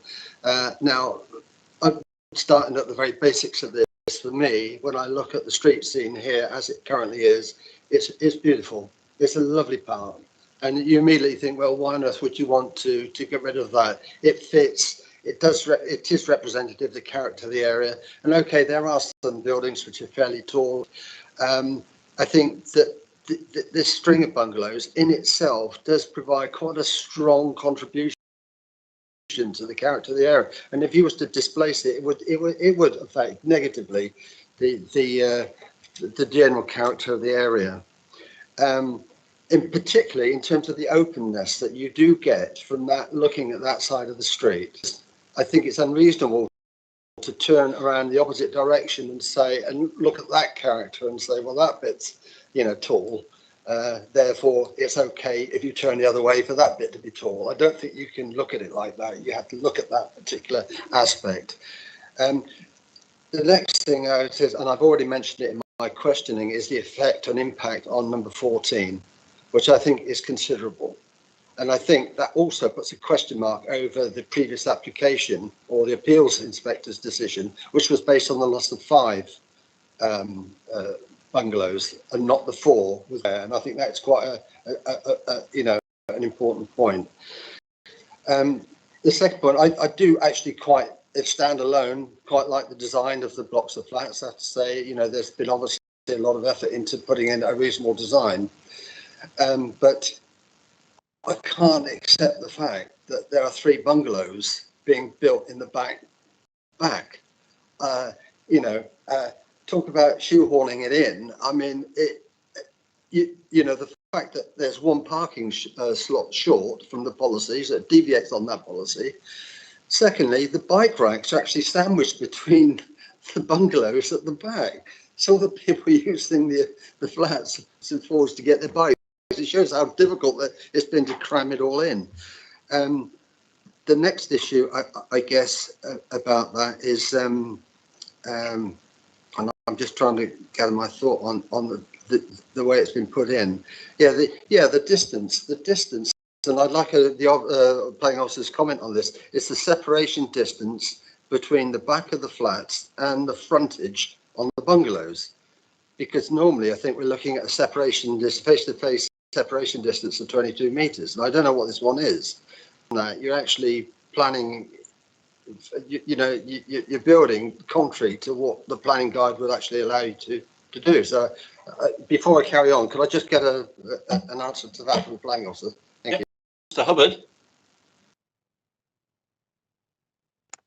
Yes, can you, I just need a second to find those figures for you.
Okay, it's at the closest point. Let me find it. At the closest point from this bay window here is about just over 18 meters, and then it rises up to over 20 meters at the furthest point. I think the design guide refers to back-to-back distances. I'd have to find the document to find out what it says about sort of back to front, given that these are the front of the bungalow property. If you want me to find that, to have a look at that, I can. I think it might be useful just to know the technical, the actual technical requirement. But just looking at that, you've got a bunch of flats there looking directly down on the forward, the frontages of these bungalows, looking up into the rear aspects of the flats as well. So, I think maybe you could argue that this distance is probably a marginal decision, but nevertheless, it does sort of indicate how it's all sort of squashed in there together. I'd just like to, Mr. Long, I think it was, mentioned that, going back to the character aspects of it again, that there is a cluttered view, and it's that uncluttered view that does give the sense of place, its openness, and it gives that sense of place, and this is what makes this this development out of character there at the moment. I was very taken with the comment that he made on that. Also, I take great note of Councillor Norton's comments. He knows this area very, very well. Has been engaged with the residents for a long time, and the strength of opposition against the development speaks for itself. And he came up with some very specific policy objections, which you cannot, say that don't exist. You might argue the strength of them, but I would agree with Councillor Lawton on this, and I wouldn't support the recommendation. And I'd go. So I really couldn't go along with it, I'm afraid. Thank you, Chair. Thank you, Councillor Bartlett. Members, we are going to and fro on this one, and I understand that. If you are preparing to make any moves or any reasons, I would advise you to start thinking about policy reasons for your moves. In the meantime, I will go. Steve Barron, please. Thank you very much, Chairman. I have a lot of sympathy for the young guy who wrote in support, and I do hope that he finds a suitable home. But I can't ignore the amount of objection. It's a conservation area, and to quote Councillor Bartlett on a previous application, he said, "What is the point in having a conservation area if we don't conserve anything in it?" It is an outlook. It's a beautiful area. Number 22 is an outstanding building. It's a very, very special building. And what I'm very concerned about is what happened in Poole recently, where we had a locally listed pub, and there's development around it. And when it went to appeal, the inspector actually said, "Well, actually, the old building now looks out of place." So, if we were to allow this, and then the same thing happened, that may happen, and that is a great concern of mine. The green corridor, I cannot see gaining biodiversity in putting diggers through there, and that's just absolute nonsense to me. It's completely overbearing in number 22, which is a landmark building. I think the tilted balance is a very, very thin argument, and so that just doesn't wash with me at all. It is definitely a busy road. If you were to sit there when the air show's on, well, you would be sitting there, because it is a very, very busy road. So there's absolutely no way I can support this. So I'll be voting against this application. Thank you, Chairman. Thank you, Councillor Barron. Councillor O'Neill, please. Thank you, Chairman, and thank you for the residents and receiving their objections, which I thought were well presented and well structured. It's an interesting one, this one.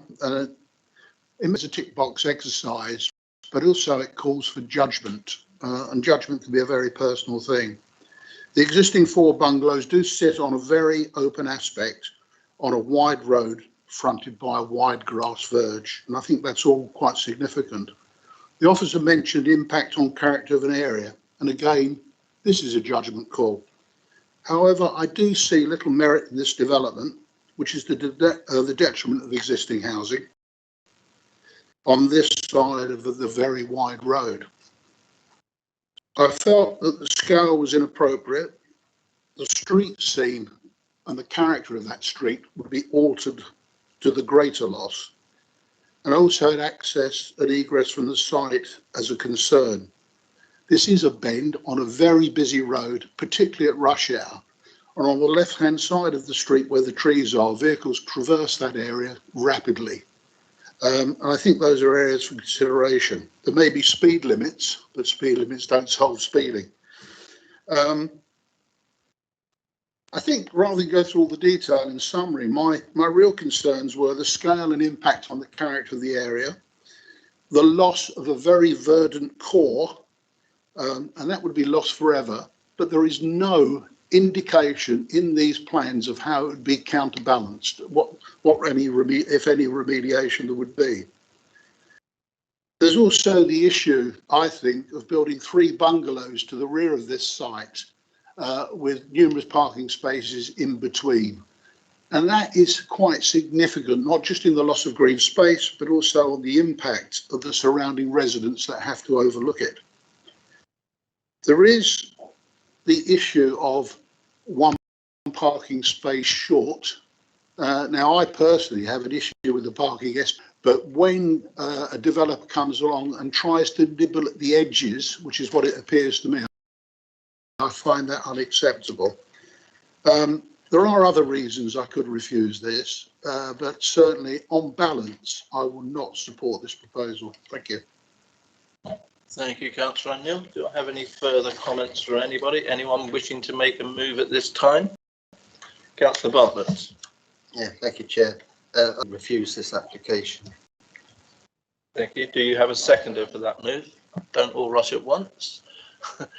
Councillor Hall, I'll take you on that one since you raised yours first. Now, before we go to that, could I have some policy reasons for the refusal, please? Yes.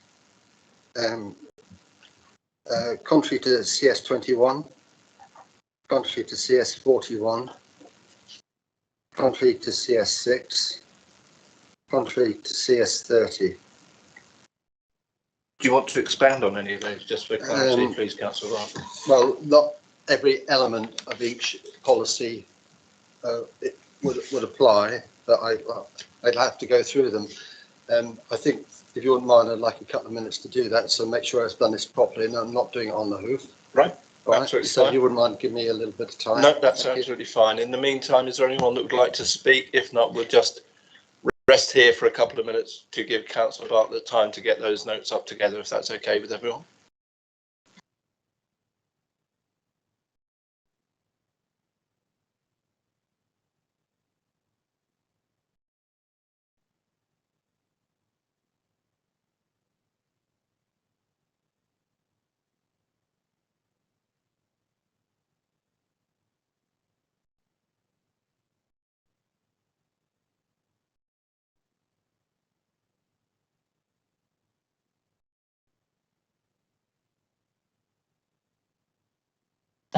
I just had a quick planning officer just to point out that in actual fact, this is not in a conservation area at this time.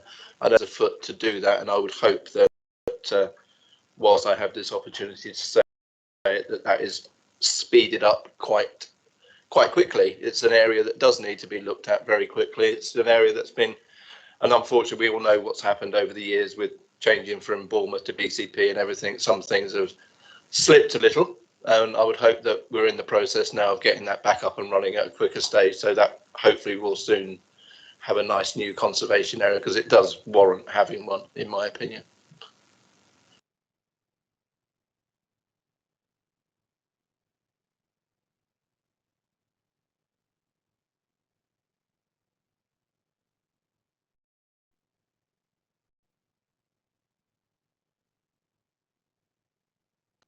Mr. Hubbard, I believe he wants to come back in.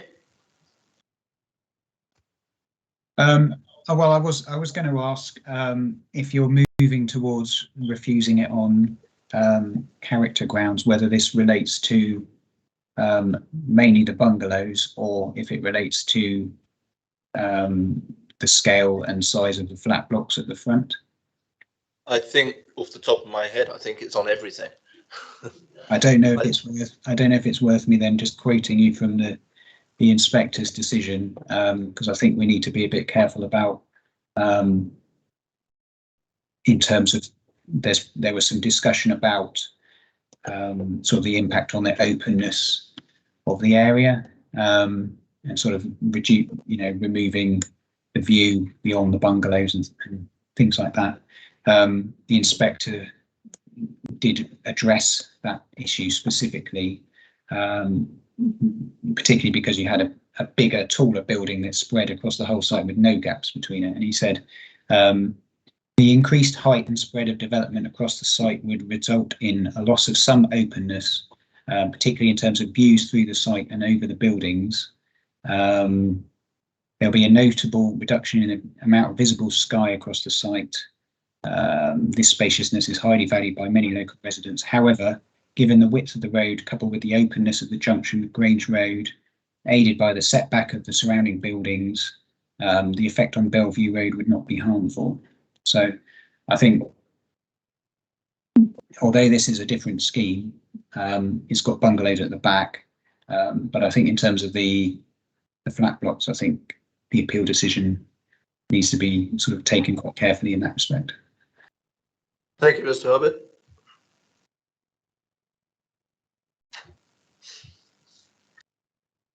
Please bear with us. I want to make sure if we're going to do this that we do get it right. So we need to make sure that the right policies are being used. Yeah, Councillor Johnson. Thank you, Chairman. Just while Councillor Bartley is collecting himself, I think I won't be supporting the move. It's, as I said earlier in my earlier contribution, it's a very unbalanced decision, and in some ways, I would assume, given how most councillors have spoken, that I will lose that particular vote. And in some ways, I'll be very happy to do so, because I think the residents have been superb, and I can completely sympathise with their concerns. However, in my, some may say cold-hearted policy brain, I think that the tilted balance just about overcomes the issues, and there are issues. But I think that just purely on a policy basis, I will have to vote against. But like I say, in some ways, I'll be quite happy to lose it. Thank you, Chairman. Thank you, Councillor Johnson. All right, Chair. Councillor Bartlett. Thank you. Thanks.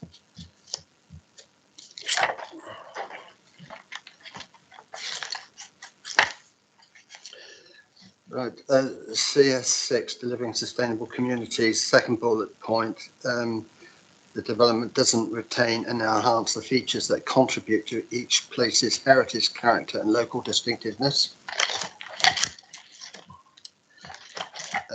CS21, proposals for residential development within the areas they deceive will be expected to. And the third bullet point is, and it doesn't do this, it doesn't contribute positively to the character and function of the neighbourhood. It doesn't maintain and enhance the quality of the street scene. It doesn't respect residents' amenities. And it doesn't ensure a positive contribution to achieving a sustainable community. CS41, which is a fairly major one, which I think the second paragraph, and it's contrary to this, the council will seek to ensure that new developments, including change of uses, enhance the character, the local distinctiveness, cultural identity, amenities of future occupants and neighbouring residents. New development should also conserve and improve landscape and townscape biodiversity, importantly biodiversity and habitats, which it fails to do.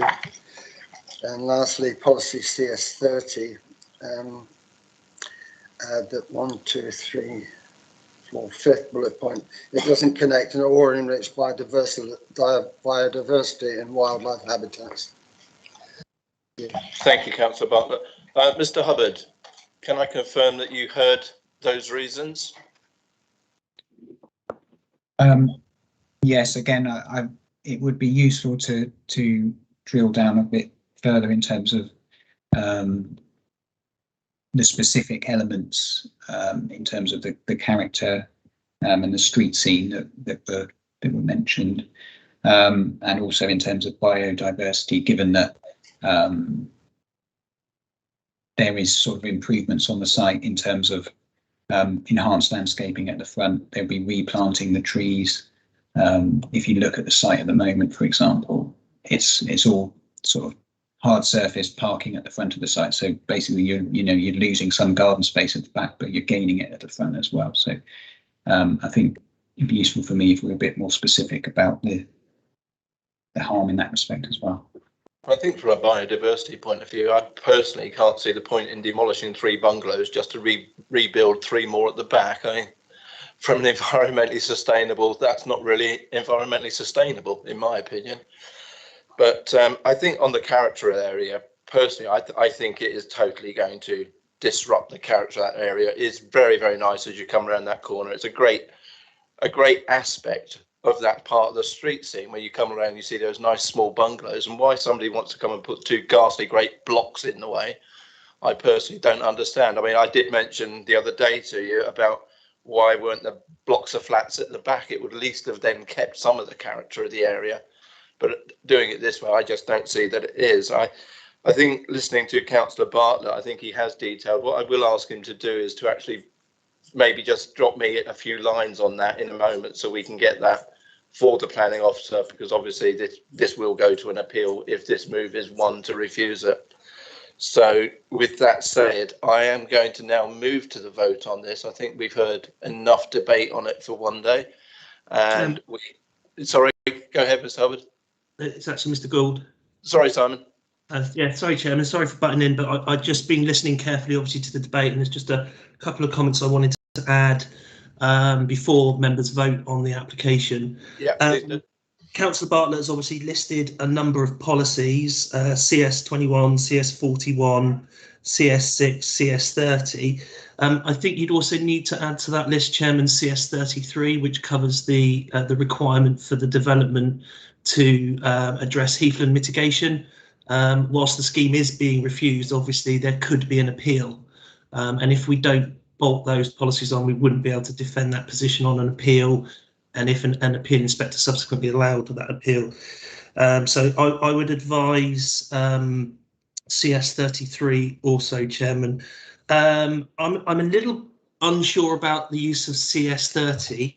My reading of it, and it appears that the policy is aiming at creating multifunctional green infrastructure network, which to my mind, seems to relate more pertinently to, sort of the parks and things like that we have across the conurbation and those sorts of things like the Stour Valley, etc. So I think the point that Councillor Bartlett is trying to draw out there is around biodiversity, and I believe another councillor touched on that as well. I would suggest, if that is the case, Chairman, that we would probably look at using Chapter 15 of the NPPF. And if I may also, Chairman, just suggest some other chapters from the NPPF that would link nicely to some of the policies that have been listed. CS21, Chapter 5 of the NPPF covers the provision of housing. Chapter 12 covers design matters, and that would link back to some of the comments about the sort of the pattern of development, the layout, and the impact of that on the street scene. I would air some caution, like Mr. Hubbard has done, about that particular reason for refusal. The appeal decision is material, so I think members need to be aware that if that is going to be included, then it's my advice that we could be weak on an appeal on that particular point, because arguably you could say that the previous scheme was a bigger building of greater mass and bulk. I would also advise Chapter 15, which relates to biodiversity, and the other point of clarification, Chairman, is around highways. I've heard a number of comments made by members around some concerns to do with the highway-related matters.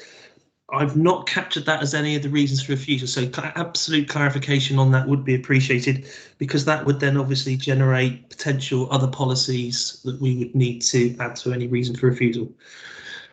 Thank you, Chairman. Thanks, Mr. Gould. Councillor B.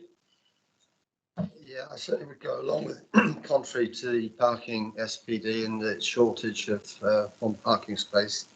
In terms of the green space networking, my understanding is that all sort of green space does enable biodiversity, and it enables wildlife to transit from one part of of the town to another, and it does, by having lots of these little, large back garden areas, it does actually provide a kind of a transit site or corridor that wildlife does sort of move across.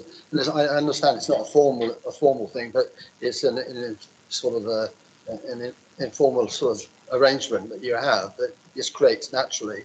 But this is a large, whilst there might be private back gardens, they are currently a fairly large expanse of green space, which does contribute positively to biodiversity and wildlife and everything. So, you take it away, it does have an impact, and that's why I raised that as a negative impact under that particular policy.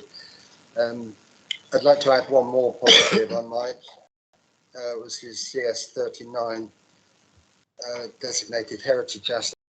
Clarification: is the villa to the right hand side, is it a heritage asset?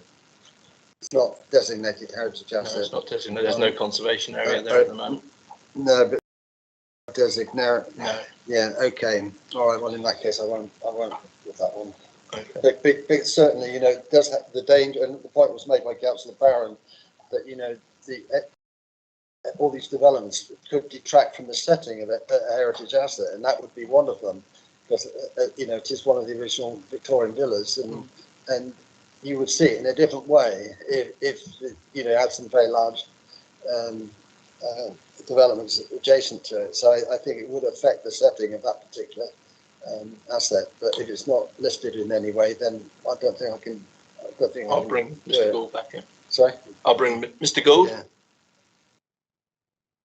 Thank you, Chairman. It was just a point of clarification. Councillor Bartlett there obviously makes reference to wanting to add the failure to comply with the parking SPD. Point of clarification, I think it's around the lack of parking. We're not adding anything to do with the access arrangements, as I understand it. If it is relating to lack of parking, we'll need a couple of policies from the core strategy. I believe Mr. Edwards is still with us. And if he could clarify, but I suspect it's going to be CS 14, 16 and 18. But if we could get clarification from Mr. Edwards, that would be great. Thank you. Mr. Edwards?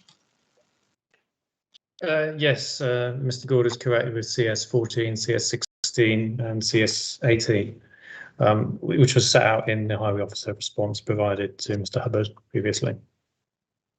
Thank you, Mr. Edwards. So we will add those in as well, if you're happy with that, Councillor Bartlett. Yes, certainly policies, yes. Yeah, parking standards, I agree.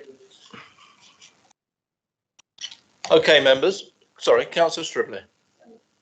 Chairman, could we be reminded, and I have every sympathy with the objectors on this, but could we be reminded how much an appeal costs the purse? That depends on whether it's one or not. I'm actually not concerned about the cost of it, Councillor Stribley. I think if we worried solely on how much an appeal was going to cost us as an authority, we'd probably never go to an appeal which will be totally unfair on the residents and their rights to have an appeal heard on an application. Chairman, I do agree with you there, but we are scrabbling for reasons for refusal, and that does concern me. I appreciate that, and I understand where you're coming from. And yes, they are expensive, but I think on this instance we seem to have, I think personally, more than enough policy reasons from Councillor Bartlett for this one. Yes, could you just come back? Please do, Councillor Bartlett. We need to remember that the appeal before was a different scheme. Absolutely. It was for 5. It was different, and this scheme, it's got to be dealt with differently in its own merits. Mm-hmm. And the outcome of this development is very different from what was being proposed before. Yeah. And I don't think we're scrabbling around for policies on which to turn this down at all. It's quite clear, where it's contrary to our core policies, and very, very carefully articulated by the ward councillor, I have to say, who's obviously worked at this very, very closely. So I don't have any reservations about moving to. Thank you, Councillor Bartlett. Can I just check, Mr. Gould, that we're happy to move ahead? We have all the policies listed. Yes, Chairman. There's only two other policies from the district-wide local plan that would support CS 21 and 41, and they are 6.8 and 6.10. 6.8 would be more related to the bungalows if there was an issue around those, and 6.10 is more related to the blocks of flats. Yeah. Okay. Thank you for that. In that case, I think we now are ready to go to a move. So I have a move by Councillor Bartlett with the reasons that we have all heard him lay out quite clearly and adequately for us, seconded by Councillor Peter Hall. And the move is to refuse this application. If you could answer me for or against on that move, please, as I call your names. Councillor Johnson. Against. Councillor Barron. For the move. Councillor Bartlett. For. And Councillor Brooke. For. Councillor Davies. For. Councillor Dion. For. Councillor Hall. For. Councillor Hilliard. For. Councillor O'Neill. For. Councillor Stribley. Against. And myself, Councillor Kelsey, I am also for that move. And with my reckoning, I think that move has been won. And I'll just ask Tyler for the numbers. Thank you, Chairman. Yes, so the total number of votes for was 10, excuse me, and the total number of votes against was 2. Will be refused by this planning board.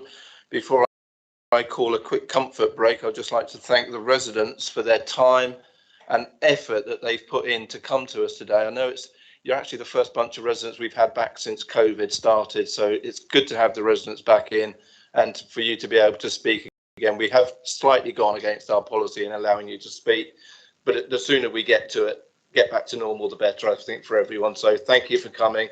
I appreciate your time and thank you for the hard work that you've put in to this application. Look forward to seeing you nice and vibrant at the appeal when it comes in. So members, I will just do a quick 5-minute comfort break for everyone. We've been sat here for quite a while detailing this one, and I thank you for your patience. Thank you.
Thank you very much. So welcome back to this morning's BCP planning meeting.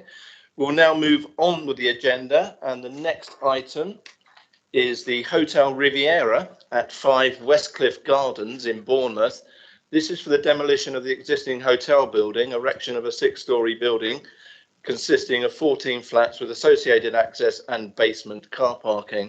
Mr. Hubbard, could you prepare your screen? You have, and would you like to present your report, please? Yes, thank you, Chairman. So Hotel Riviera, 5 Westcliff Gardens. So demolition of existing hotel and a replacement block of 14 flats. I'll say at this stage, like the Bellevue Road application you just heard, there is also recent appeal history on this site as well. In this case, even more recently, the appeal decision is from January this year, and it relates to a very similar scheme, so it's not completely different like the Bellevue Road one. So I've referred to that in my report quite frequently because, again, in my view, it forms a significant consideration in the determination of this application. Okay, so this is the site in the context of the borough. It's close to Bournemouth town centre, just to the west of it in an area known as Westcliff. It's also close to the coast. This is the site here. It's an area which has traditionally had, traditionally contained mostly hotels and tourism uses, although there's been a decline over recent years. So now there's more of a mixture of hotels and flats. So here it's in the corner of Westcliff Gardens, one of the last properties facing the coast. And then you've got this wide area of open space before you get to the cliff top. You can see that here in more context. You can see this area of open space and the cliff top and the beach beyond. There's a lot of pathways around the area. So in this case, there's a public footpath which runs next to the application site from Westcliff Gardens to the cliff top. It's a conservation area, Westcliff and Pool Hill Conservation Area. The boundary of that runs along up to this point here over to the west and then back up towards the town centre. This area here is a large block of flats next door. This green area is a sort of private communal garden to that block of flats. Here we've got a closer perspective of the site. You can see there's quite distinct building lines along the southern line here, facing the coast, and also on the western side up Westcliff Gardens here. This site here, I'll just point this one out, is known as the former St George's Hotel site, which has been derelict for a number of years. It has had permission granted to redevelop in the past, and this is also shown on some of the applicant's plans and documents for comparative purposes. Slightly different view. This is the application building here. It shows the relationship with a neighbouring building to the north known as Seacroft Court. There's been a lot of objections about the impact of the proposed building on this property. This was dealt with in the previous scheme at the appeal, where the inspector didn't consider the replacement building in that case to be harmful to the occupants in terms of a building at a slightly closer distance as it is here. There is a difference with this application in that the eastern side of the building on this side is now taller, sort of full height scheme, although it is set back from the northern building line. It does step in to try and give a good distance to that neighbouring property. The flats have got some garden areas at the back, which was one of the main concerns, although this garage building is being removed. So this is a view of the building from that area of public open space to the south. It's a very prominent building in the area and in the conservation area.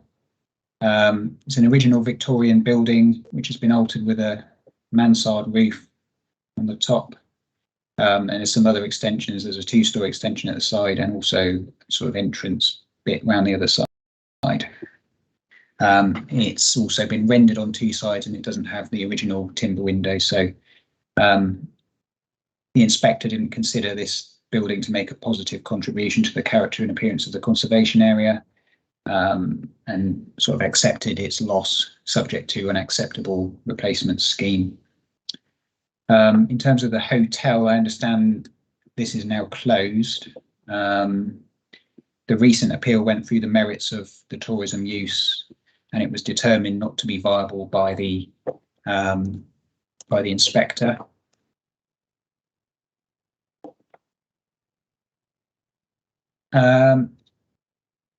So here is a different angle of the site from the public open space. It's probably not, well, it's not as prominent as this block of flats, Admiral's Court here, outside the conservation area, but it's still a very prominent building, and you can see how much the roofscape detracts from the others around it.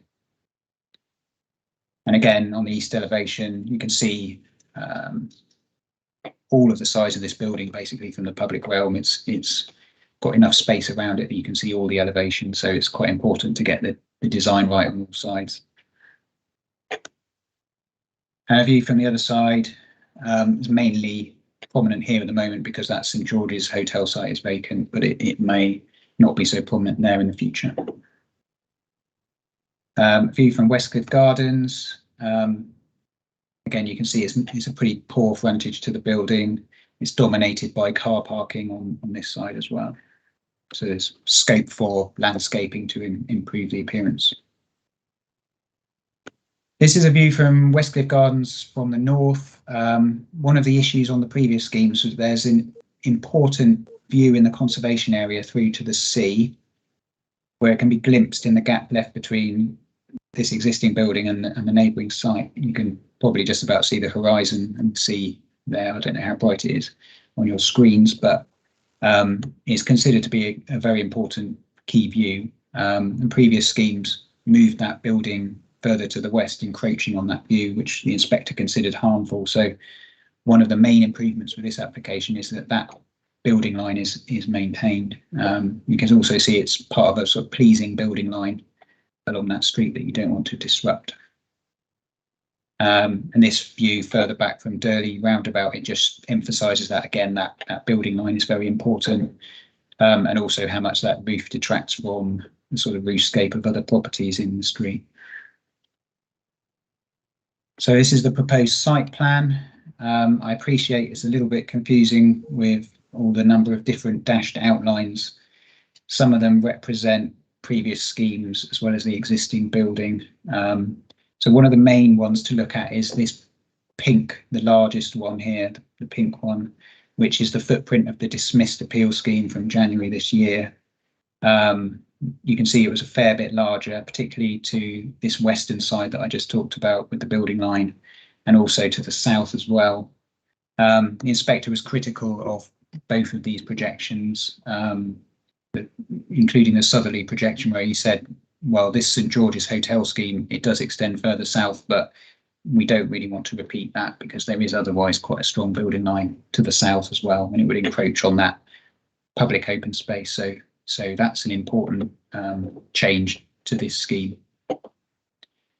The other dashed outline to look at is the purple outline of the existing building. So this plan removes the other one, so it's just a bit clearer. You can see the footprint is very similar to the existing building, except for you've got an upper floor extension on the northern side where there's only the sort of smaller entrance at the moment. So it's a couple of metres further to the north at full height. And also to the east, there's a 2-story extension on this side, but now it's full height extension on this side. And you can see that step in there to give a better separation to that block of flats.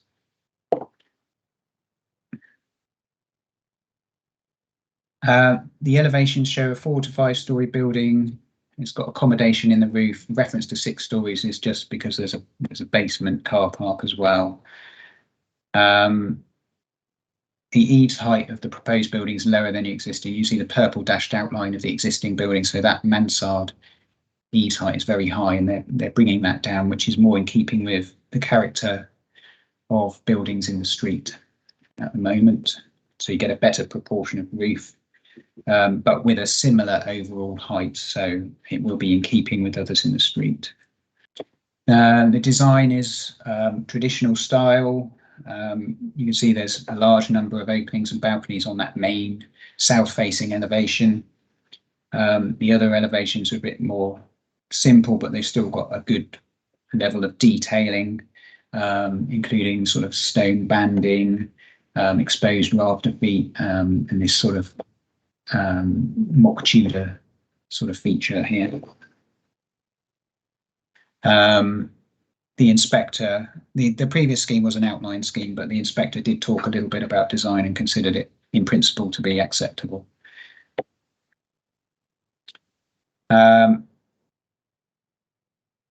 This shows the street scene from the public space to the south with that neighbouring St George's Hotel building. So you can see the design and scale is comparable. I mean, this is a bigger building, but this sort of design concept is basically the same. Application includes an underground car park. One of the issues the inspector raised was that it was sort of on a raised plinth. If I go back, you can see it just slightly comes out of the ground a little bit. They removed that plinth that was considered harmful and just sort of regraded the land, so it's not as noticeable anymore. Yeah, so the underground car park has parking spaces for 1 per unit.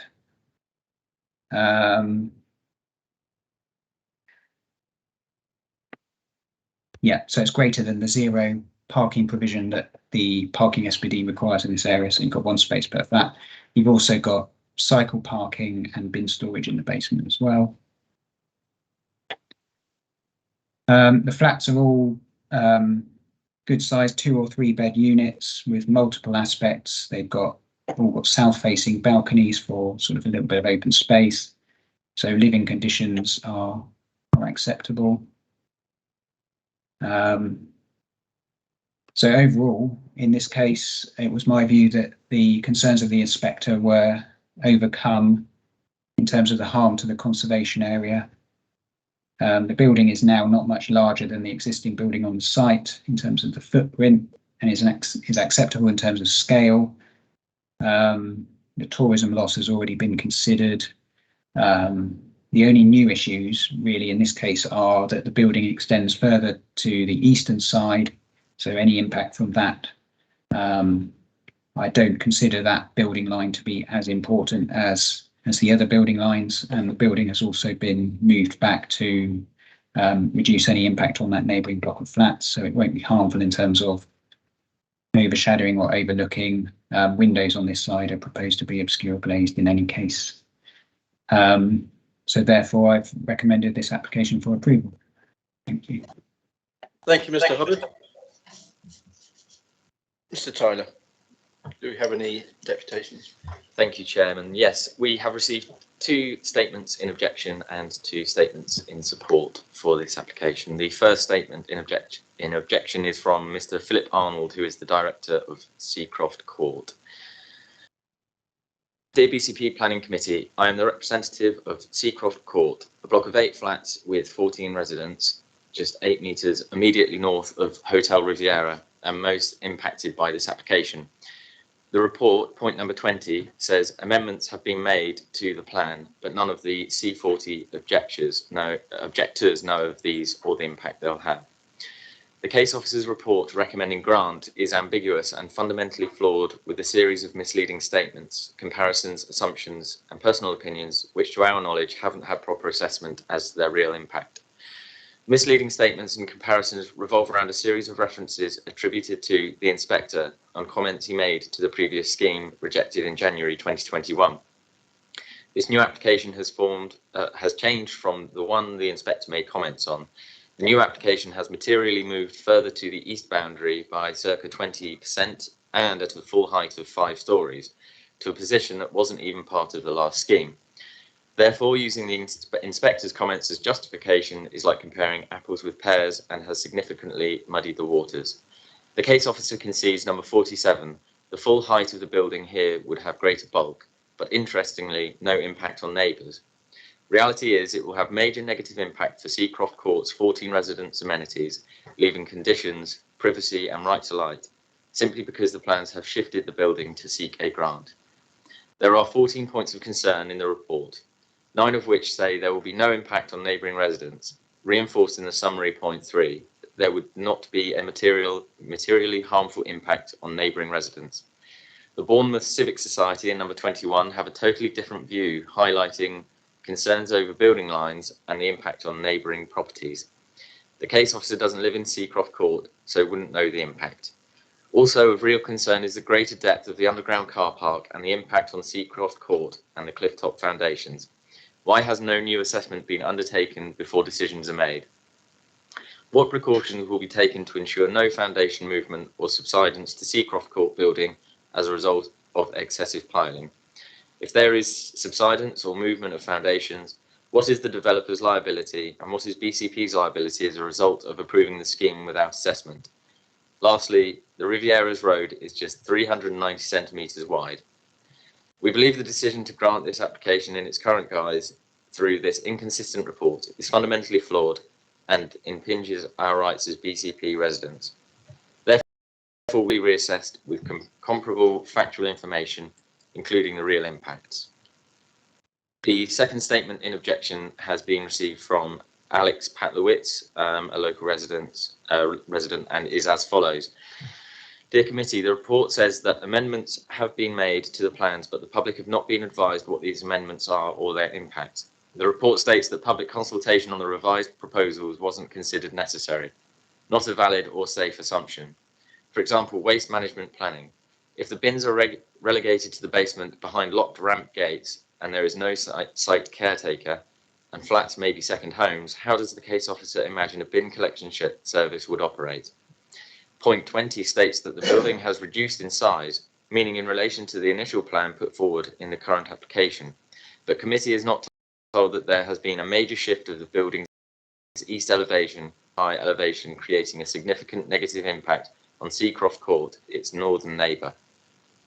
Previously, Riviera had only a 1 or 2 storey height on its eastern elevation.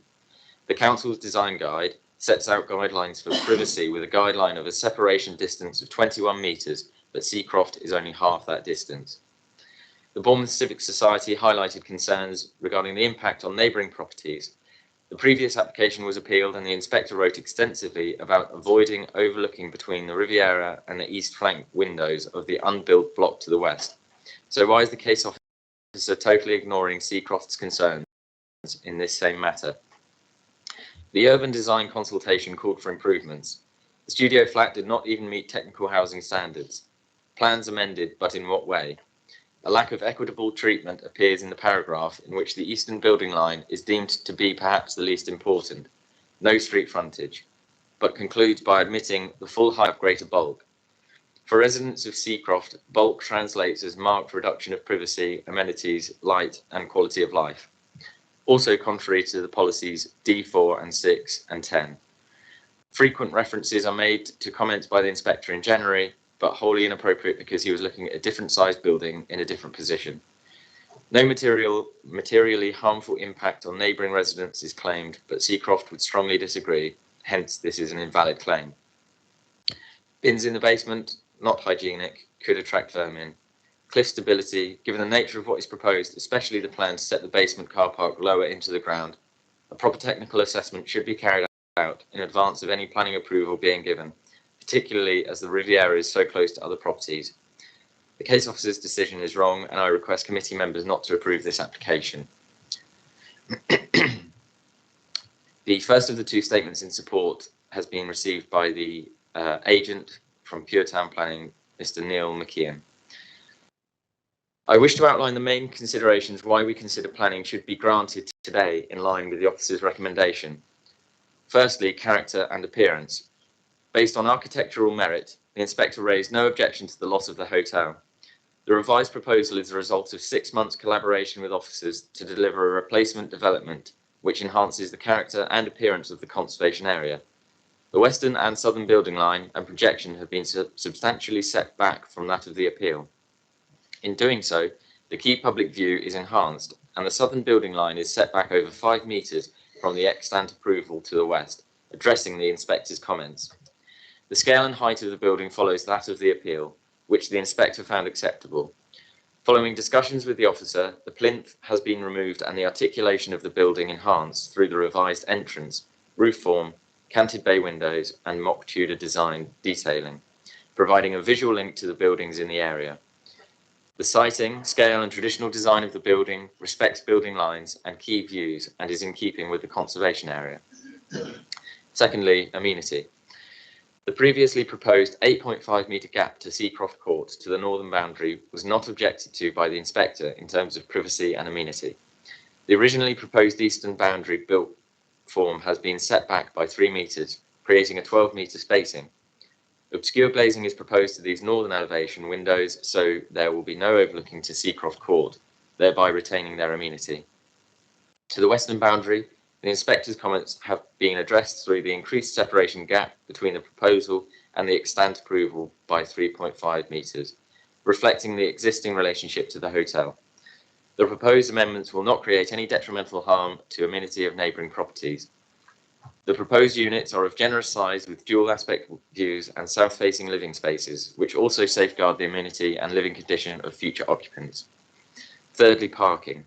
14 basement spaces are proposed. The access ramp and cycle provision have been updated with additional electrical charging points. Bins will be stored in the basement and serviced via private collection, all of which are policy compliant. As noted in the case officer's report, with the lack of a 5-year housing supply, paragraph 11 of the NPPF applies. Following extensive officer consultation, the revised plans address the previous comments of the appeal and delivers a policy compliant and striking residential development in a sustainable location, which respects neighbouring amenity and the character and appearance of the conservation area. We respectfully ask that you please take this into consideration and offer your own support today. The second statement in support comes from the applicant, who are AJ Developments Limited. You will be aware that a previous application was dismissed at appeal in January 2021. We have taken the inspector's comments on board, both positive and negative, to overcome the primary issues in respect to footprint, building line, amenity, and the impact upon the character and appearance of the conservation area. The officer's report echoes the inspector's findings in respect to loss of the existing hotel, with no reasonable prospect of continuing. The hotel's removal to foster residential development is compliant with policy CS28. Like many others, the owners were forced to close in March 2020. Despite attempts to reopen in September 2020, when restrictions eased, they have had to formally close their doors as of October 2020. Since submitting the revised application in March 2021, we have consulted extensively with council officers in order to amend the proposals and deliver a policy compliant with acceptable scheme, which is the proposal before you today. Negotiations with officers over the past 6 months has seen the floor space of the 14-unit scheme reduced by 4,158 square feet, approximately 25%, since the appeal scheme, which is also a 31% reduction in overall footprint. The revised building size and footprint has allowed us to increase the gap to the western boundary footpath, which the council have established as a key public view to the seafront from Westcliff Gardens. The site plan shows the western building line has been set back almost 3.5 metres from that of the appeal and almost 10 metres to the extant approval at the former St George Hotel, which ensures the western projection is in line with the existing hotel. This gap and key view are actually enhanced as the proposed building the existing western elevation bay window projection, which addresses both the officers' and inspectors' previous comments and secures this key public view for the future. The revised plans respect the surrounding building line in Westcliff Gardens and allow for additional soft landscaping, which will be a betterment over the expanse of hard surface parking spaces. The design aspects will be discussed by Pure Town Planning. Our consultants have worked positively and effectively with officers since the appeal, which has resulted in the appropriate amendment to footprint, siting, scale and design to deliver an attractive scheme which represents and enhances the character and appearance of the conservation area. The hotel will not be reopening, and this application is an opportunity to deliver high quality housing stock in a sustainable and much sought after town centre location overlooking the seafront. I hope you agree with your officer's recommendation to grant permission and vote in favour of approving this proposal. Thank you. Thank you, Chair. Thank you, Mr. Tyler. Mr. Hubbard, I will come back to you presently, but just quickly, one point that was raised in one of the statements I'd like you to ignore. The fact that the planning officer doesn't live in that block of flats is totally irrelevant. They obviously make decisions purely on planning grounds, not the fact that they actually live there or don't live there. So just for clarity, we will ignore that comment. Mr. Hubbard, is there anything that you would like to come back on, please? Yes, thank you, Chairman. Well, just firstly, Mr. Arnold, the first statement of objection, he asked for some photos to be shown up. So I have run through those on the screen. I don't know if you've seen them. Yes, we have. Thank you, Mr. Hubbard. Yeah, we just show his interpretation of the sort of eastern projection and the impact on his property there. So he wanted those to be shown. They weren't specifically mentioned in his statement, but they've been on the screen. I want to come back on just a couple of matters that are raised in the statements of objection in terms of the amended plans. There it was reference to the eastern projection of the building. I can confirm that the building hasn't extended any further to the east during the application process. It's been amended during the process to reduce. You can see the blue dashed outline was the original application. So in this case, it's been stepped back away from the northern boundary and also stepped in slightly on that side and the southern side and the western side. So there's quite small changes to the footprint of the building. It's the officer's discretion as to whether to reconsult on those amended plans. And in this case, I thought, well, they don't sort of materially alter the scheme. The overall design is the same. There's some slight reductions. I don't think anyone was going to be prejudiced by those reductions. I know what the residents' concerns were going to be. So that's why that issue has come up, but it hasn't sort of meant that their original objections have been discarded. They're still been sort of addressed and considered in the recommendation of this application. One of the comments was about the removal of that plinth. It has meant that the building and the underground car parking is slightly lower into the site than it was by probably about 200 or 300 millimetres. It wasn't a significant amount. And taking account of the sort of reductions of the footprint of the building, both under this application and since the previous scheme, I don't think it's going to have any greater impact in terms of slope stability because it's 2 or 3 metres further back away from the cliff. Our original response in terms of cliff stability was that it's low risk was their view because it's 75, 80 metres away from the cliff edge. You can come up with an acceptable condition in the recommendation to deal with that. Thank you. Thank you, Mr. Hubbard. I was actually going to ask you about the amendments and why you didn't put up any further notices, but you've satisfactorily answered that one. Thank you. Members, who would like to kick off on this one, please? Councillor Hilliard. Thank you, Chair. A couple of questions, please, for the officer. First of all, the way I read the report, the issues about the harm to the conservation area were mainly about the building line. And if you could confirm that retaining the building line, moving it back, that addresses, in your view, the inspector's issue about the conservation area. And then the other question is about the future occupiers of the greyed out building there, by the side.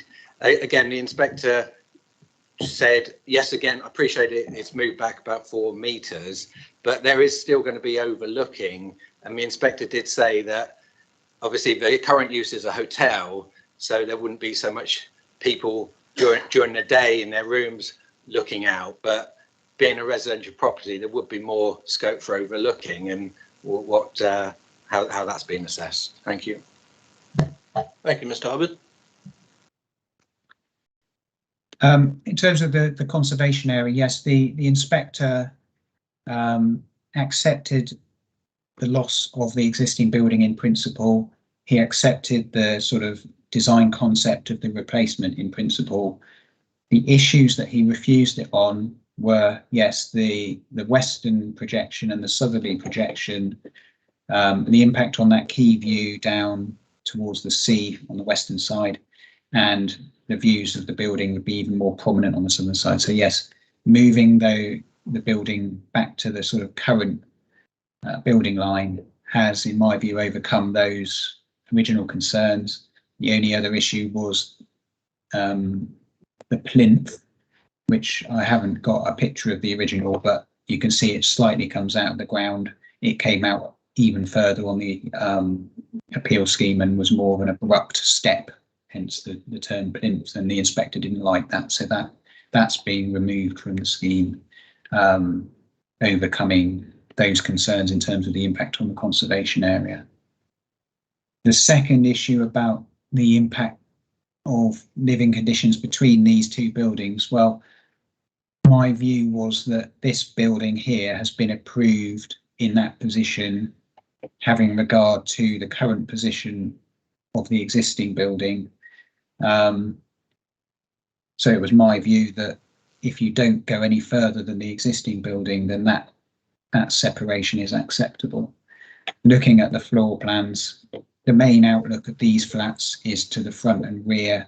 There's some secondary living areas and sort of smaller bedroom windows facing the site, but they've still got good outlook on, you know, three sides basically.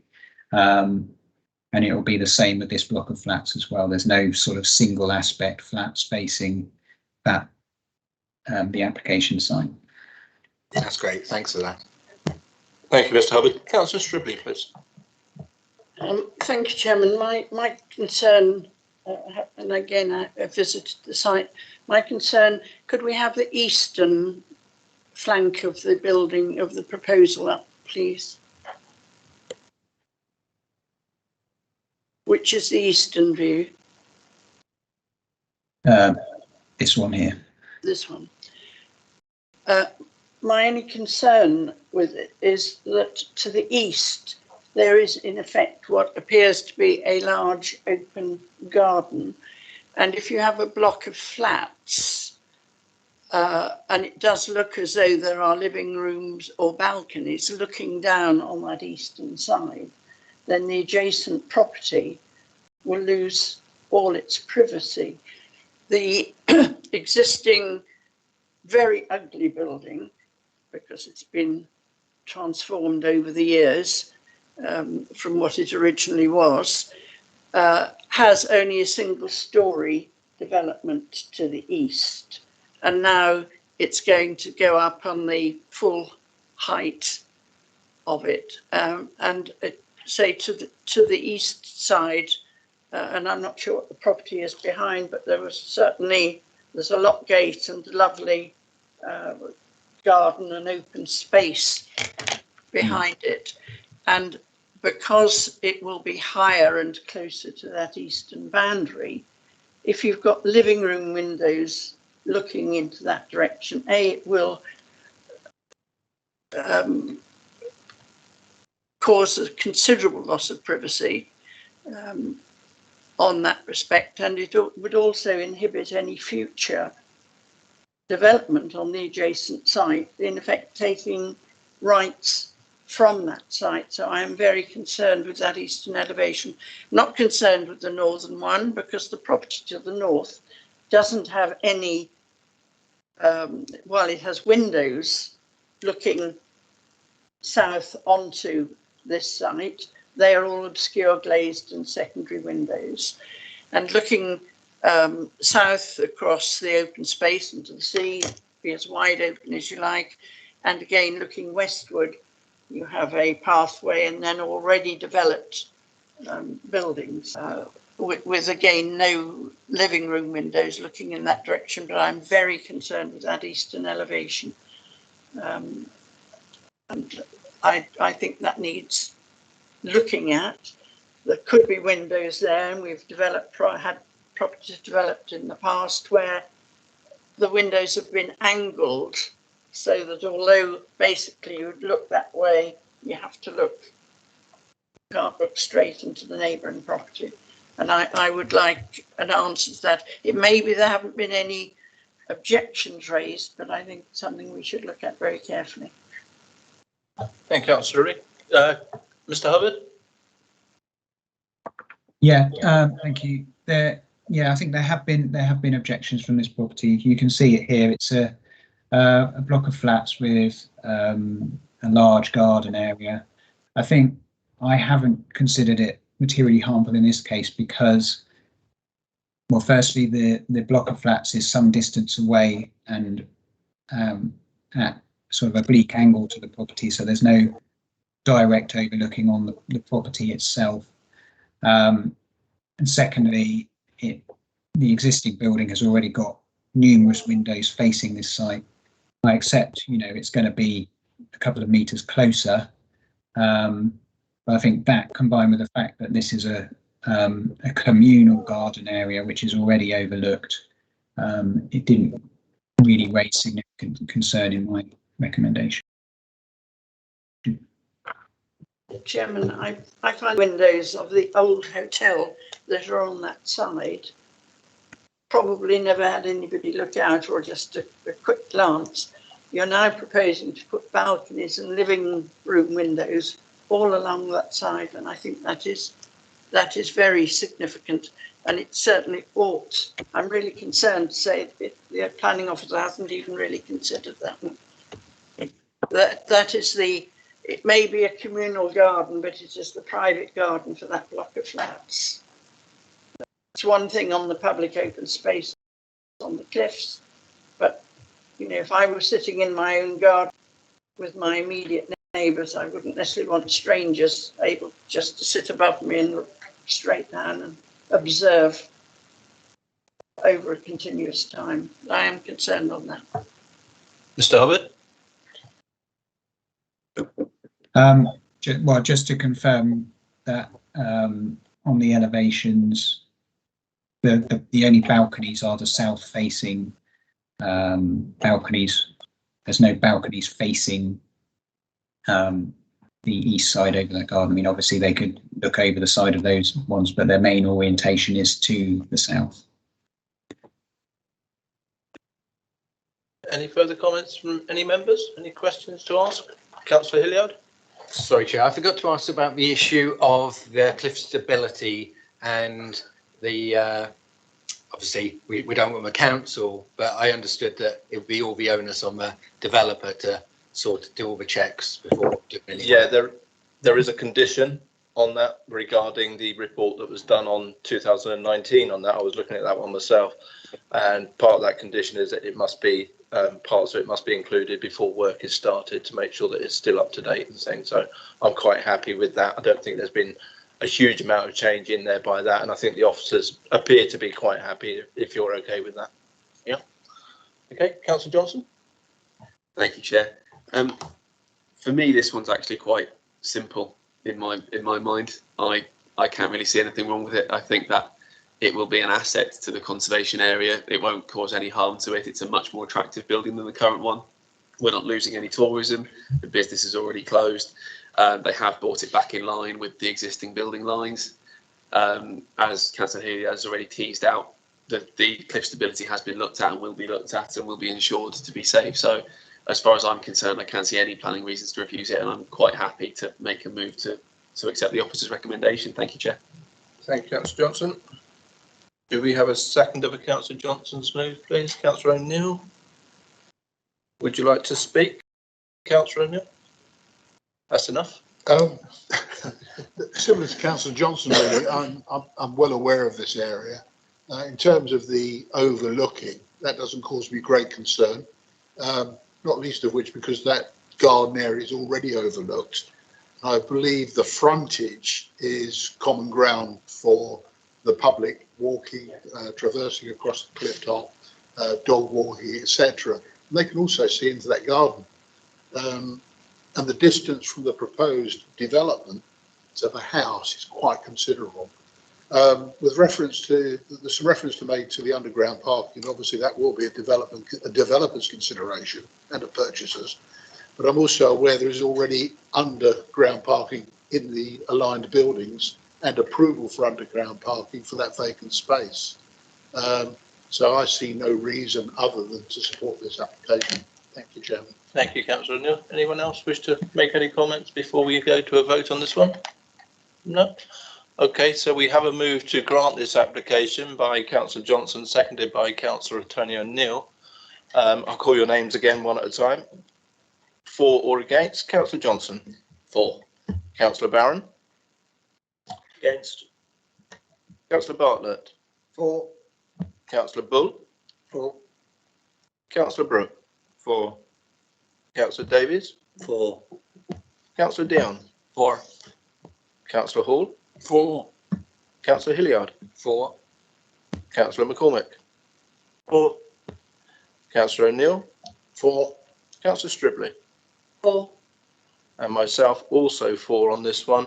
I think the points of the overlooking, it's a communal garden, and I live in a block of flats with a massive communal garden, and I never actually see anyone sat in that communal garden. Like my block, I'm very close to the seafront, so I tend to go out onto the seafront, and I think the people from that block will go out into Westcliff Gardens, which is a great area for them to go to. So I don't have any concerns on that. So that move is granted. Could I get the numbers, please, Mr. Tyler? You can, Chairman. Thank you. The total number of votes for was 12 and there was 1 vote against. Thank you. Thank you. So that move is granted. Thank you very much. And thank you, Mr. Hubbard, for presenting that one and for the residents. Thank you. Members, it's 12:10. I was planning to break at 12:30 for lunch. I'm not sure that I want to start the next application and then have a break in between. Is Mr. Hodges on the line? Because we do have one application which is a bit further on where we actually have no people wishing to talk against it. I was wondering if he's online, we'll move forward. If not, we'll break for lunch now and we'll come back at 1 o'clock. So it gives you a longer lunch break. Hi, Jim. It's Mr. Gould here. Hi, Simon. Now, I think we finished the first 2 items. I think we anticipated we'd probably run up to lunchtime with the first 2 items. Mr. Hodges was intending to join the when we reconvene at 1 o'clock. That's fine. Thank you for that, Mr. Gould. Then in that case, ladies and gents, we will adjourn until 1 o'clock. Give everyone a break. Thank you very much.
Okay, welcome back to this afternoon's part of Bournemouth's Planning Committee.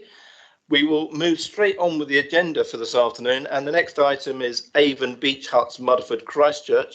Transparency to reiterate that Councillor Hilliard has left the meeting and will not take part in this application, and Councillor Brooke has also left the meeting. So I will now move on and ask if we can have this one. Sophie, would you like to present your case, please? Thank you, Chairman. Okay, yes. So this application is part retrospective. Sophie, we can't see your presentation. Oh, okay. It says I'm presenting it. Bear with me. I can see you, but I can't see anything on the screen. Yeah. Can you now see that? Yep, that's better. Thank you, Sophie. Okay, sorry about that. Okay, so yes, this application is at Avon Beach Huts in Mudderford, Christchurch. It's part retrospective for the retention of the beach huts 63 to 99 and the proposed extension of beach huts 23 to 62.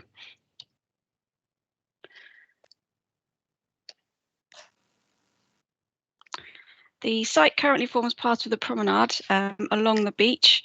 The site is located within the conservation area, and the mature trees, which you can see from the aerial shot, provide a backdrop to the promenade and the beach huts. This is a photograph of the beach huts to be extended, and you can see the trees, mainly holm oaks, behind the huts and the promenades to the front. And a wider view of the beach, promenade and beach huts. This photograph mainly shows the huts that have already been extended. So where my cursor is number 63, moving along to number 99. Again, just some more of the huts on this side. These are the ones which are proposed to be extended. And here you can just see the edge of number 63. And you can see the existing form and appearance of the beach huts, and the proposed huts will be of a similar appearance. This is the typical elevations and floor plan of the huts to be proposed to be extended, number 23 to 62. As you can see, they're just being extended out the front, so their form and scale is remaining as is. And these are the 63 to 99 as already constructed. And these will have a depth of 4.2. Those to be extended will have a depth of 3.6. And you can see that there's a small decking area to the front, which will be retained. This is the site plan showing the proposed extension and the resulting width of the promenade. At a minimum, it is 4.9 in front of next 64, which is this point here. You can see by my cursor. But between 23 and 62, it varies between 5 metres and 5.6 metres. It is acknowledged that occupants of the beach huts can place seats and other beach equipment beyond their decking area, but it's considered that the resulting width is sufficient to provide access for all users on the beach and the promenade. This is a slide just showing up close the distances and the proposed promenade. You can see the existing, for example, 23 has existing 6.8 and it's being reduced to 5.6, and 63, where the shortest width of promenade is going to 4.9 metres. There have been queries over the designation of this space. It is owned by BCP Council, but the land is leased to the applicant. Policy HE4 of the core strategy refers to designated open space as shown on the proposal plan. This promenade is not designated within the local plan map. The Christchurch Open Space Study carried out in 2007 does identify Avon Beach as a natural and semi-natural space. However, it lies outside the local needs area, and the only deficit within the central Christchurch area was found to be in Somerford. The NPPF under policy on open space is covered in paragraph 99. It's considered this proposal would not result in the loss of this valuable and well-used space, and the beach huts facilitate the use of this area. Avon Beach is a hub with existing facilities, and as a family beach area, it's considered the beach huts adds to the vitality of the seafront. It's therefore recommended for approval as set out in the report. Thank you. Thank you, Sophie. Mr. Tyler. Thank you, Chairman.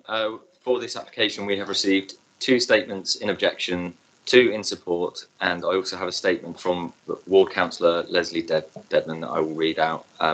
Starting with the 2 statements in objection, the first one has come in from a Mr. Steve Alves of the Friars Cliff Residents Association.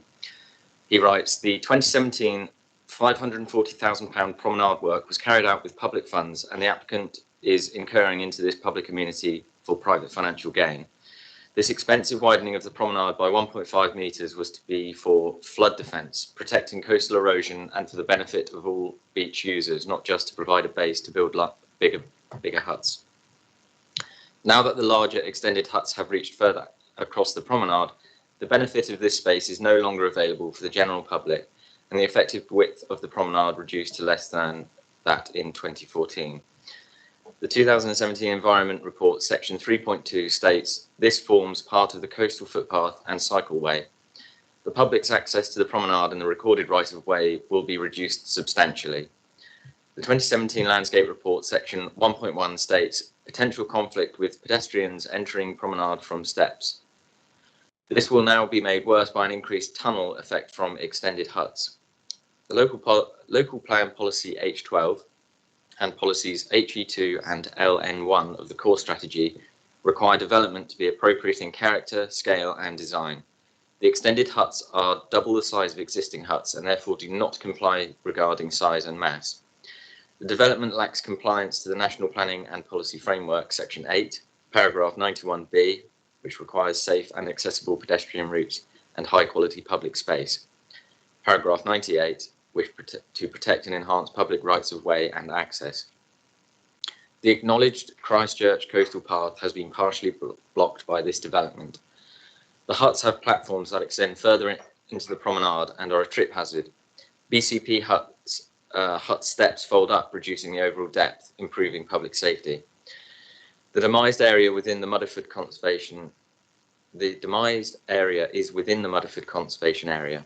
The extended huts are massively out of scope, size and mass from both existing Avon Beach Company huts and BCP traditional beach huts. The huts are visually intrusive along this conservation area. Applicant's heritage statement is incorrect by stating the huts are not disproportionate, not dominant and modestly scaled.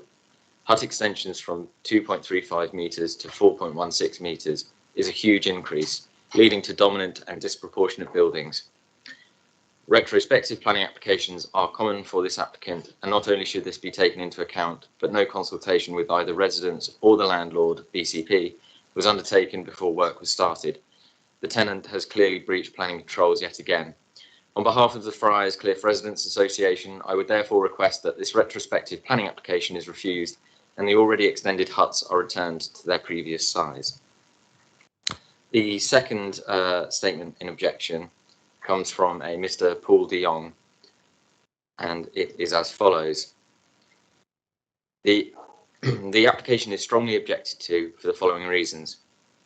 All hut extensions should be considered in relation to what was there prior to the unauthorised extensions.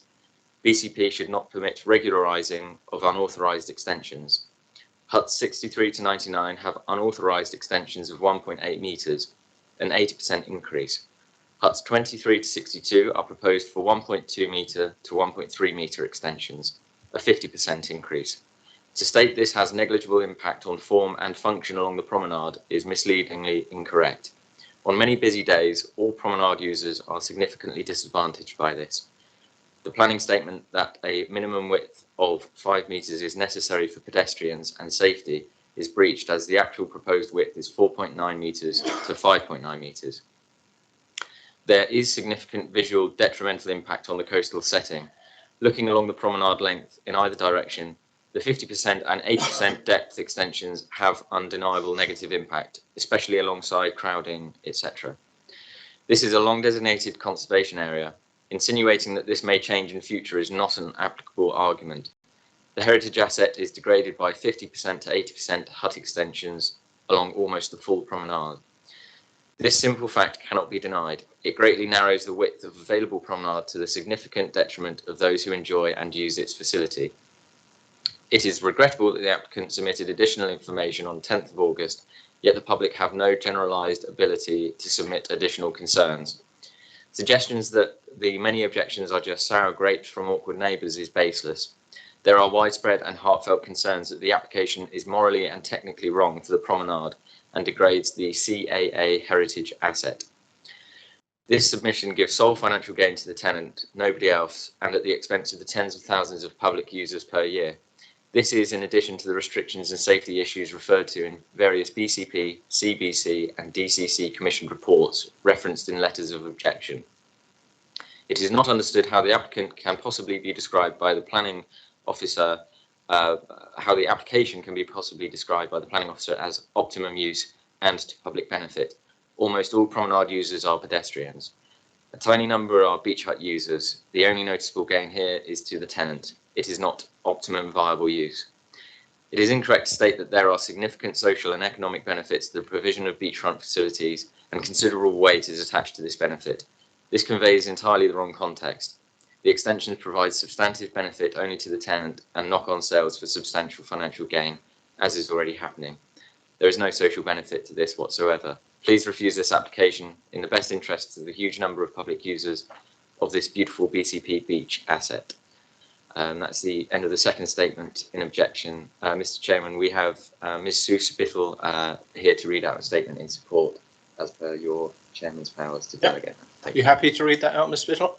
Yes, I am. Thank you. If you press the grey button on the speaker in front of you, the right hand one.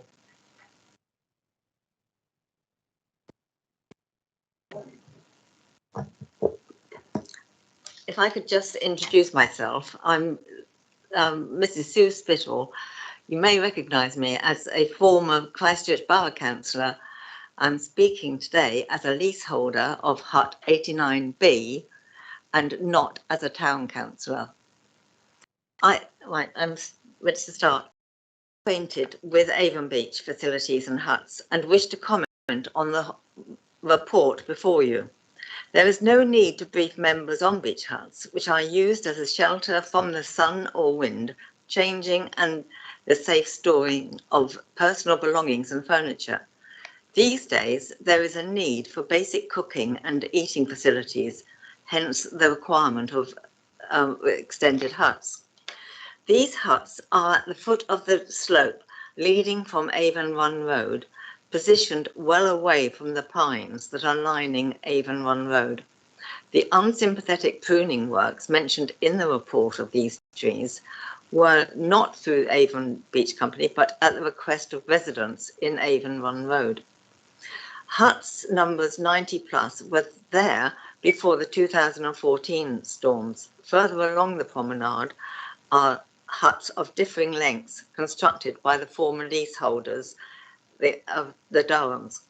The Conservation Heritage Officer states the beach huts are of traditional design and appearance in keeping with the 20th century seaside development of the area and suggests that already extended beach huts has not resulted in harm to the character or appearance of the conservation area and that the proposed extension do not detract from the character or appearance of the conservation area. The BCP Rights of Way officer states the section of promenade subject to this planning application is not a formal public right of way, despite the public being permitted access.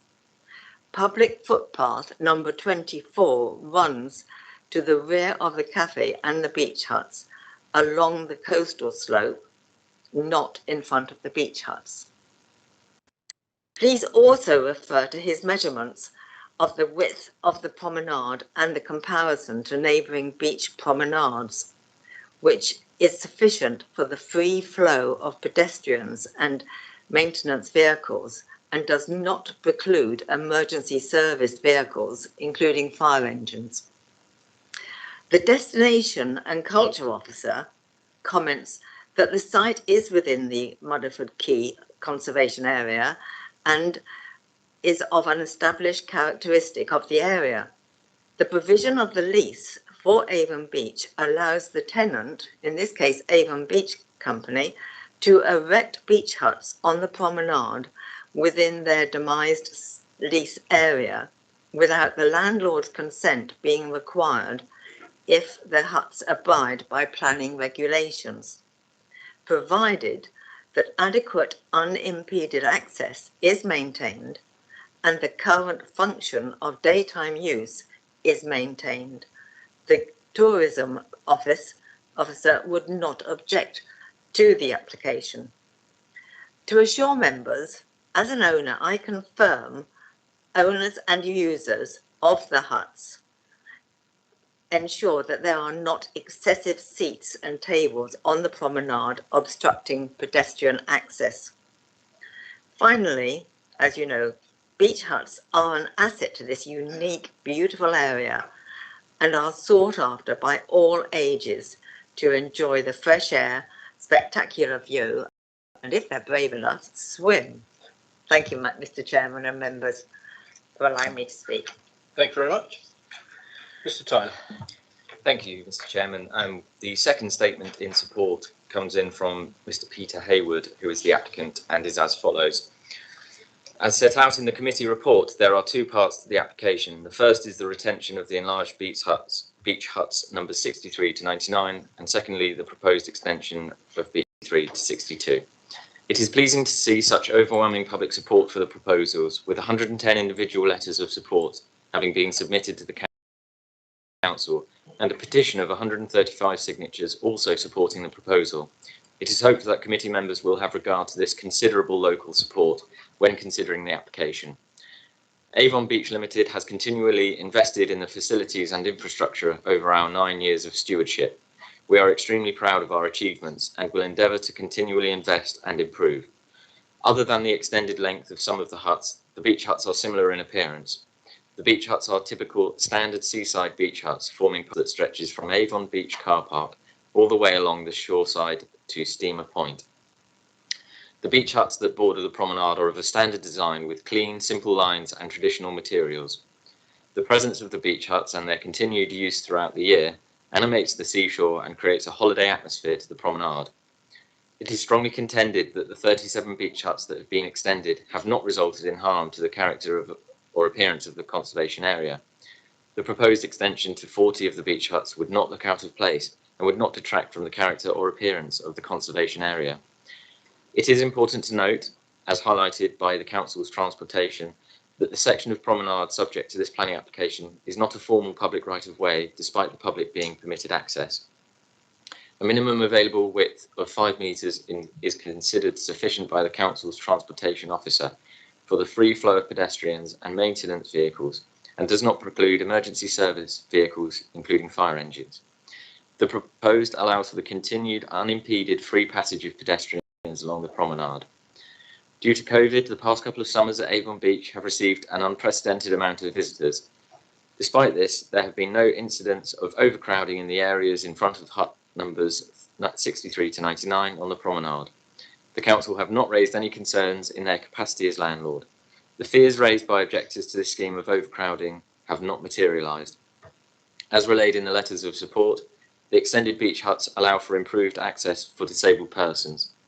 We hope you are able to support your officer's recommendation and approve this application.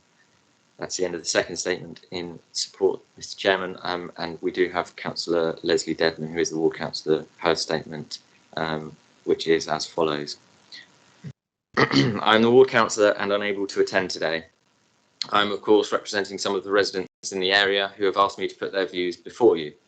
The retrospective application is for the retention of huts 63 to 99 and for the extension of huts 23 to 62. This numbering does not actually give the amount of huts because, as far as I'm aware, there are more on the site.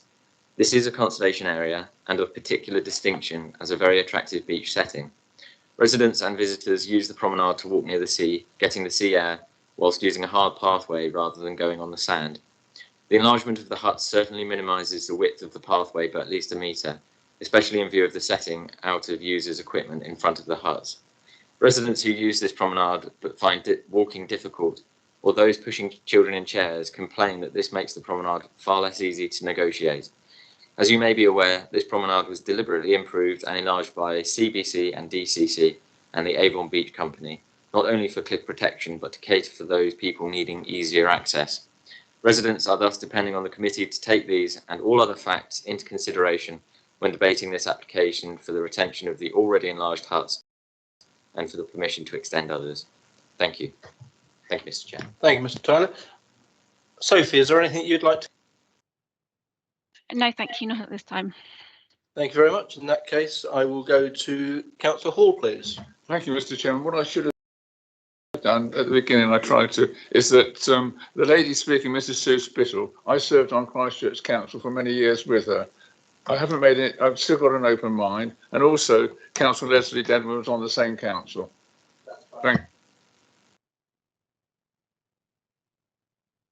Thank you, Chairman. Really some questions for clarification for Sophie, really.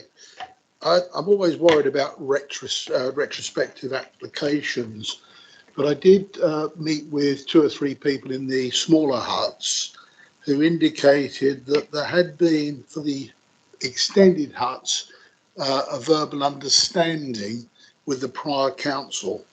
Can she throw any light on that? My second question is, if this is approved, how will owners and renters be prohibited from artificially extending their occupation at the front of the hut through the placement of tables and chairs? And the last one, although I appreciate the extended huts would offer a better facility and more in keeping with the year-round or a year-round well-being, am I right in interpreting that if extended, the distance in front of those huts will be in the order of 16, 17 feet, which appears to be a good distance? Thank you. Thank you, Councillor Neal. Sophie, would you like to respond? Okay, yes, thank you. In terms of any understanding between the former council, I can't answer that. I'm afraid. There have been debates with enforcement about whether any of those already extended have been there longer than 4 years. But as I set out in the report, there's been no certificate of lawfulness to determine that. So yeah, I'm looking at this application as to retain 63 to 99 and extend 23 to 62. Thank you. In terms of controlling chairs and so forth beyond the decking area, I have considered that in quite a lot of detail, but it comes down to whether that condition is reasonable and enforceable, and I considered it wasn't, because we'd have to be down there and trying to enforce a certain distance with deck chairs and so forth. We didn't think was appropriate. In terms of the distances of the promenade, let me just, so if you can see that slide in front of you, 63, which has already been extended, that's 4.9 meters, and that's the minimum width of the promenade, and then it's generally 5 meters along those to be extended. So while 4.9 meters is obviously just short of the 5 meters which we consider acceptable, the 0.1 meters was for just one hut was considered to be okay. I hope that's answered the questions. Thank you, Sophie. I think just on one point on that, with regards to the table and chairs there, I think it would be very, very difficult to put a condition of any sort on that, because if we did that there, we would really, in fairness, need to put it along the whole stretch from Henglesbury Head, Mudderford, Christchurch, right the way through to Poole, as it is at the moment. Everyone does it, and I don't think we would ever be in a position to be able to stop that happening. So, Councillor Bartlett? Yeah, I think for me the whole thing revolves around the extent to which a promenade is used by additional furniture, because if you take a couple of chairs, for example, adjacent to each other and a table, you know, you're going out another 2 meters probably into the promenade, which then leaves you with less than 3 meters and in spots. And of course, that's to say that you could actually be a lot more than that. You often see this on Bournemouth Promenade, where the furniture from beach huts, you know, sometimes you get a dozen people sat around and there's a big crowd and it is difficult to squeeze past sometimes. But if you can't legislate for it, then I understand the difficulty of that. But in practical terms, you know, that would actually result in you know, probably reducing the width of the promenade to an unacceptable width.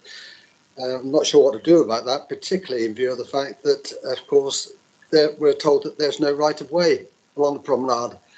And basically, if the owner wanted to block the promenade off, he could. You'd have to walk along the beach, or go, you know, behind the beach huts along the public path. So, you know, I'm a bit of a loss to this one, to be honest with you. I can see the arguments on both sides. Councillor Stribley. Thank you, Chairman.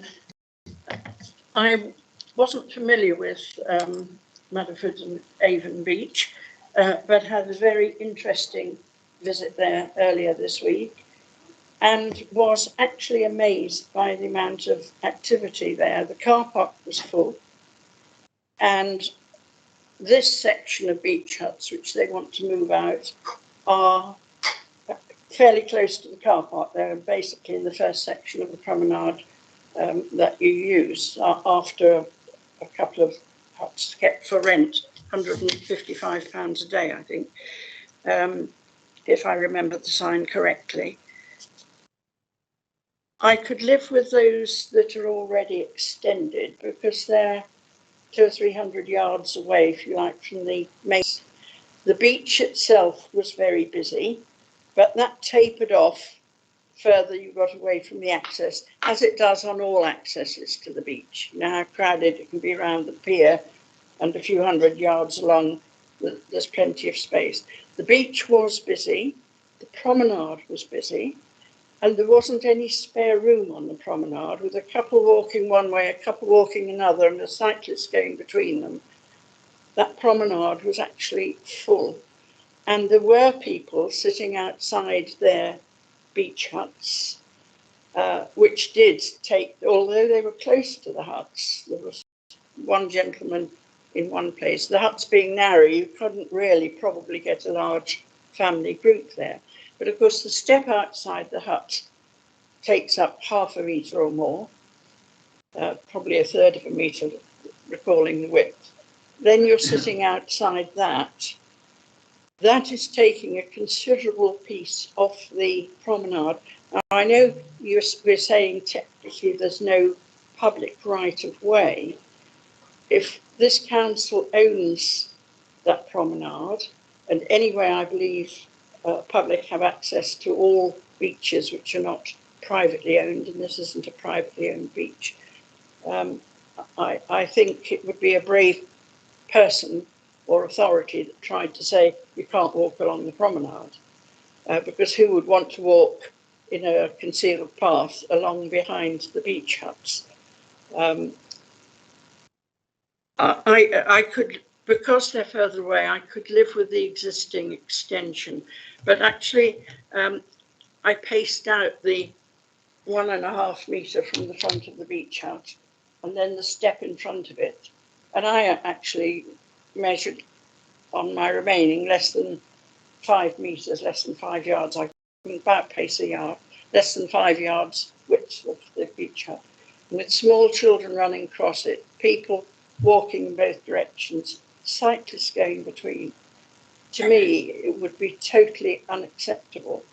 And if the purpose of extending the huts is to allow people space inside for cooking facilities, that is going to entice them. Even if you're just going to sunbathe, you'll take your deck chair perhaps and go and sit on the beach and not close to your hut. But if you're eating or drinking, you'll have your table and chairs close to the hut. You won't be taking that into the sand. I know as a beach hut user myself at Shore Road, much how these things work. I find the suggestion that those first beach huts be extended unacceptable. It was plain the promenade narrowed as you got further away to number 99 or 63 onwards. I don't know that we would gain anything now by removing those. And of course, as you get that further away from the access point, there is less traffic along there. So I would refuse one part and personally grant the other. And I suspect, could we do that? No. We can't. No, the application is what is in front of you. Is it one? We Well, can't in that case- can't pick and choose which part of it we like and which part we don't. Well, they could come back on one part. They presumably. absolutely right. They can. In which case, I would personally propose that we refuse this application. Do you have a seconder for that move at this moment in time? No, I'll come back to other speakers unless you want to, Councillor Butler. Yeah, I'd just like to ask another question if I may. I don't want to second it. Yeah, can I come to Councillor Yeah, of course. McCormick first? Councillor McCormick. Yeah, I just wanted to circle back to that condition. Is it reasonable? And by the sounds of listening to everybody else, it does sound reasonable. And is it enforceable? In a practical sense, we have a seafront team that could enforce it on a day-to-day level. Is it enforceable legally? That would be perhaps a bit more challenging. But I couldn't see the harm of actually putting that condition on there. I'll come back to the officer, and if not Sophie, then I would ask Robert Firth to come in on that one. Sophie? Thank you. Yeah, I personally don't think it would be enforceable to every day to go along our seafront team or planning officers to be able to go down every day and move people back a metre or whatever. But I don't know if Mr. Firth's got any legal views on that. Robert? Yeah, thank you, Chairman. I mean, obviously, enforceability is relevant to a condition. I suspect my other concern is I'm not quite sure what planning issue that condition would be seeking to address, because there's no suggestion there's a public right of way over here. There's no suggestion, as I've heard so far, that the objection would be on the basis of amenity impacts or anything like that. So what planning reason would members be seeking to address through the use of that condition? I think that's probably the focus which members need to think about. Thank you, Mr. Firth. Councillor McCormick? I guess it would address overdevelopment. But they're not developing by merely putting their tables and chairs down. That's a right they have to use that area. It's not a development right. Unfortunately, I understand where you're coming from, but yeah, I think calling somebody putting a deck chair out on the seafront is hardly development. I mean, the minimum it would need to be there is 30 days to even come under a temporary structure. So it's a very, very difficult one. Councillor Bartlett, did you want to come back now? Yes, please. Yeah, I mean, I wondered if the officer had done any modelling at all on what the potential effect of putting a range of different furniture out in front of the beach huts would be, and what the residual space would be left. But going further from Councillor McCormick's comment, the effect of overdevelopment would be, in other words, to make them bigger than they are. The effect of the overdevelopment would actually be to push any furniture further out onto the promenade and therefore restrict the use. So overdevelopment does actually have an adverse effect. The problem is, of course, that this is effectively private land. So in terms of enforcement, I think there's probably a question over there. The question of whether it's reasonable to enforce is a different question to whether it's legally enforceable, because it probably isn't if it's private land. So it's a very complex situation here. Yeah. And I'm not sure that, you know, even if they wanted to extend right to the edge of the promenade, you know, it's very difficult to see how you can object on because of the effect on the promenade, because it's their land. There's no right of way through it. So this is why I find it so difficult. And for the life of me, I can't understand why the promenade is leased to a private company. I really don't understand that at all, but that's obviously enshrined in history somewhere, yeah. Which I know absolutely nothing about. Yeah. But So I'd be interested if any modelling has, what you then do with that information once you get it. I'm not really sure. Yeah, I think one of the responses I've had about the imposing of the enforcement is as it could occur currently with existing beach huts, it would be unreasonable to impose such a condition just on this small stretch of beach huts. So I think that's probably about right. But Sophie, have you done any modelling on this about how far it would go out and the complications of it? And have we had any complaints regarding the ones that are already existing that are larger? I haven't done any modelling. Obviously, you know, we're all familiar with what can happen, but I haven't done any specific laying out of chairs or anything. I guess it depends on each person using the beach hut. You'd like to think that common sense prevailed. If people needed to get past, people would move, and it becomes more of a management issue for the leaseholder as well. But no, I haven't personally done any modelling of it. It would not, would it, be unreasonable for the people who lease these beach hut owners, these beach huts from the actual owners, for the owners to put a set of conditions in their own rules and regulations stating that you should not go out onto the prom? That would be okay to be done rather than us as an authority doing it. Yes, I mean, they could do that as they, you know, as they lease them, they have the right to do that. Yeah, but, that's what I'm saying. Councillor Butler? Yeah, I'm just thinking about the conditions that we put on homeowners sometimes for maintenance or use of properties to protect the interest of you know, the public. For example, in the form of a management plan, where you know you have a development, you approve it subject to a satisfactory management plan, where you set out the rules under which, you know, the development is then used. So maybe there's some sort of condition requiring a management plan which would ensure that not an unreasonable amount of space in front of the East Beach Hut as extended would, you know, would apply. So you know, something like that may enable us to move forward on this. Sophie, would that be a reasonable condition to instruct the management company to amend their rules and regulations? Or would that be going too far? We could request a management plan. I think we still have, you know, they might write it down in a plan, but then we'd still have a slight enforcement issue about enforcing that plan, and how often we check it. Would it be for us to check, or would it be for the management company to check that their leasees are doing the correct thing? Well, we would have to, if we approved the management plan, we would have to make sure that the development is being carried out in accordance with that management plan. Yeah, I think members, if we were minded to grant this, I think I would be more interested to see a management plan put in place by the management company. I think that would be something that would be worthwhile doing. Councillor Stribley. Chairman, we could have a wonderful management plan put in front of us, but the management company doesn't have to enforce it. They have all the plans in the world, and there would be nothing we could do. They've got the plan, we've approved the plan, it's up to them to enforce, and the council could do absolutely nothing about that. The same as we couldn't if we put our own conditions on saying they can't. Exactly, and I don't Catch-22. I don't think it would be reasonable. A table and chairs outside a hut is not development. I mean, you can sit on any of the, take a chair down and sit on any promenade you like. That is a different issue. It doesn't happen because people, you know, don't want to be surrounded by whatever.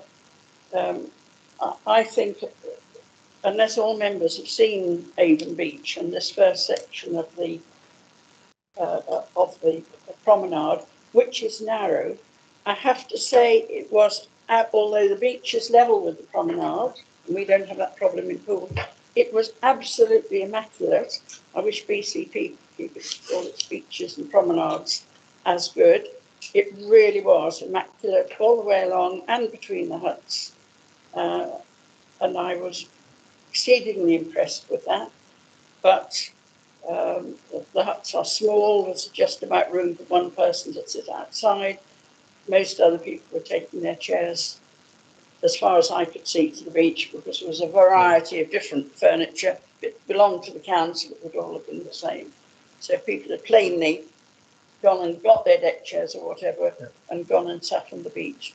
And I suspect that's probably what most of those beach hut tenants would do along there. So it's a place to keep your gear and to change and whatever else one does at the beach. But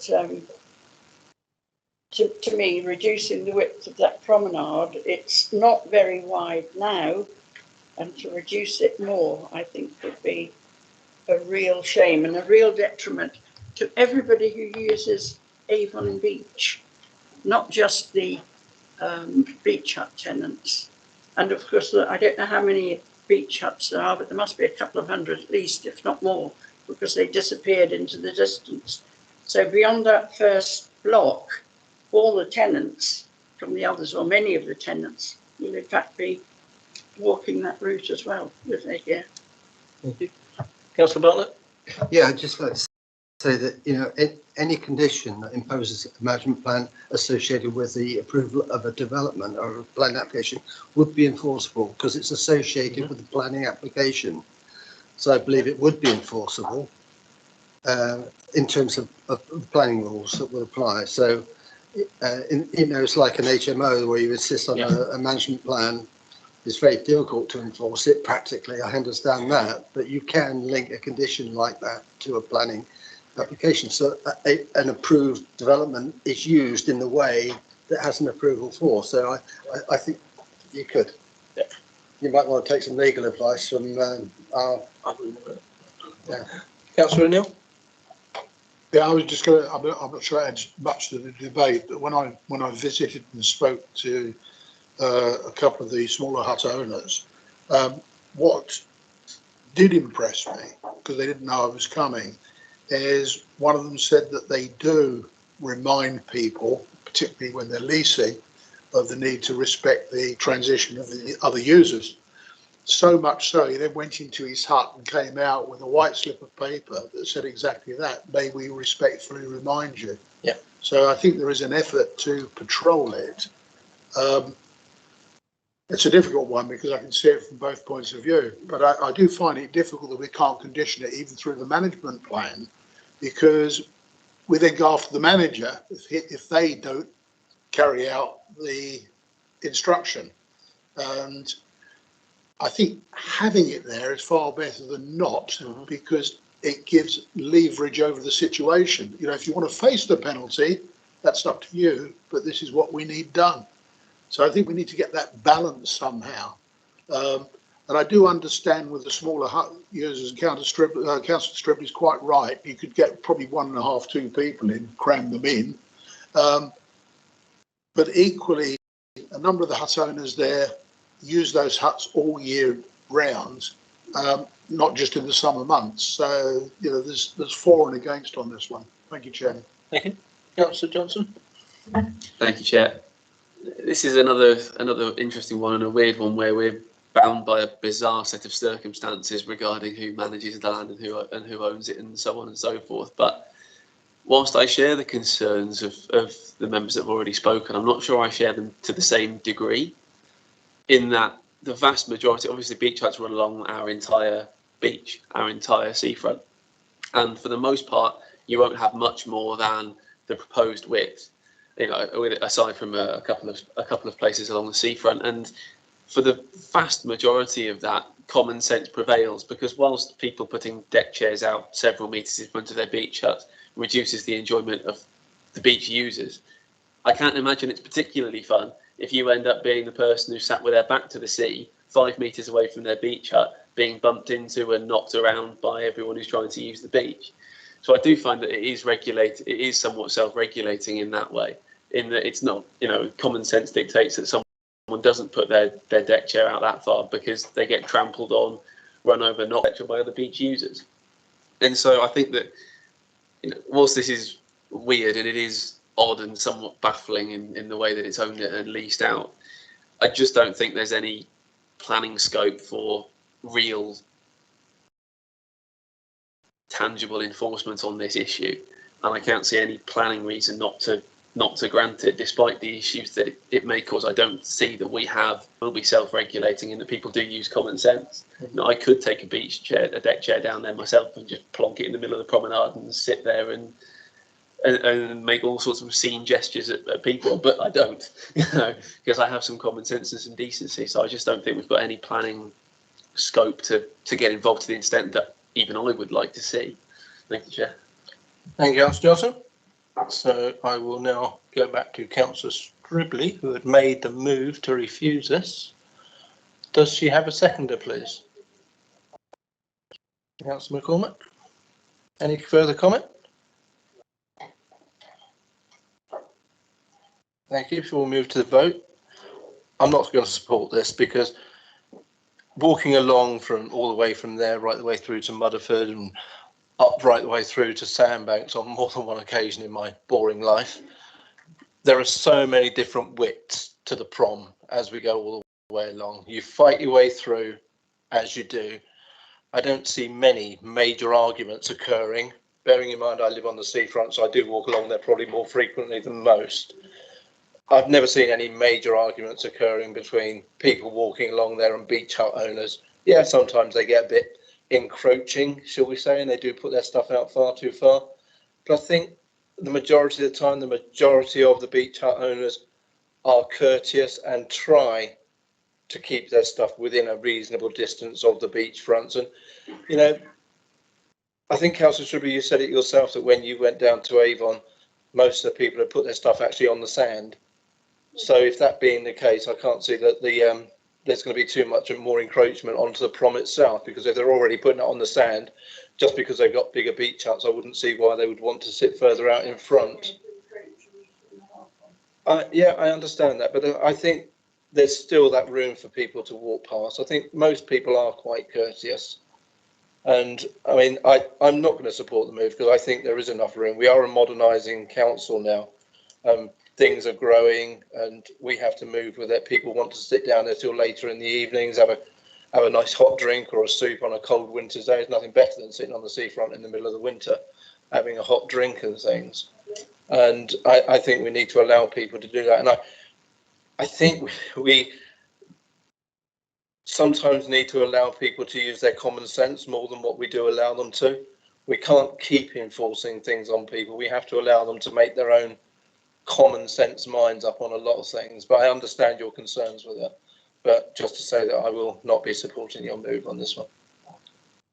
But good point. What are your reasons for refusal, please? Unacceptable narrowing of the promenade.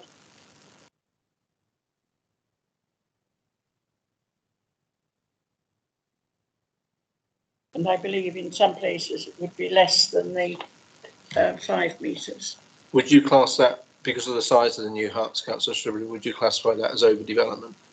Because you could use overdevelopment with regards to the size of the huts, I would think. Yes. Councillor McCormack, you're seconding, so. Yeah, and the longer beach huts are out of character with the surrounding. It's a difficult one because you don't, from the promenade, you don't see the depth of the huts. No. All you see is the frontage. Okay.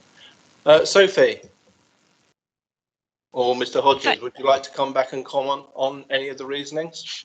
I would just like to, can the policies be confirmed, please, which you want to refuse it on? Oh, I don't have a policy, Chairman. They don't have an actual policy number, just their reasonings. Okay, HE2, bear with me. Which fits best?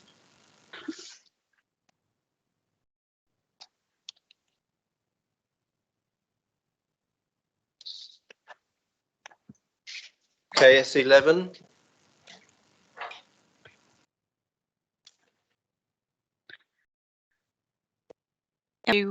Refers to design of new development, and development will be permitted if it's compatible with or improves its surrounding in layout, site coverage, scale, visual impact.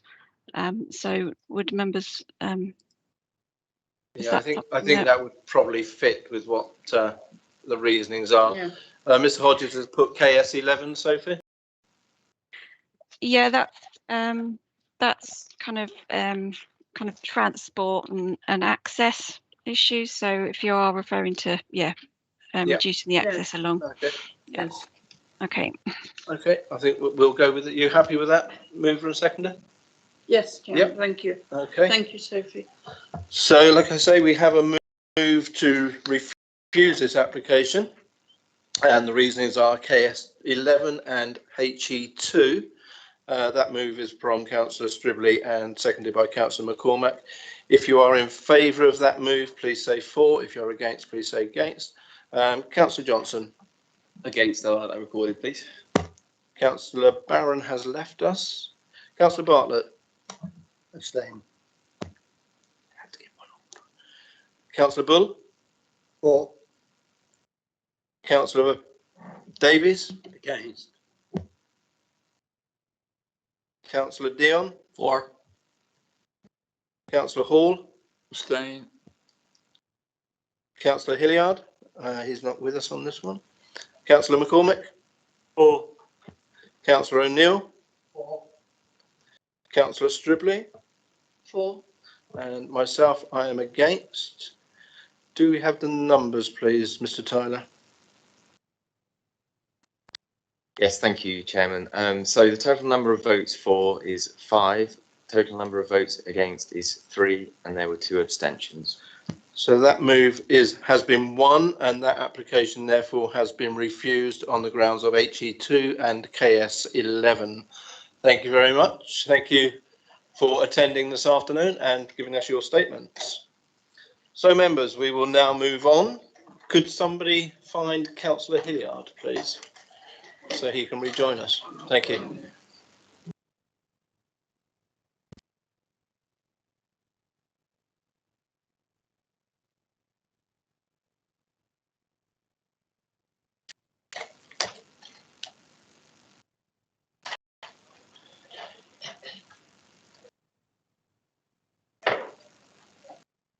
Are you happy?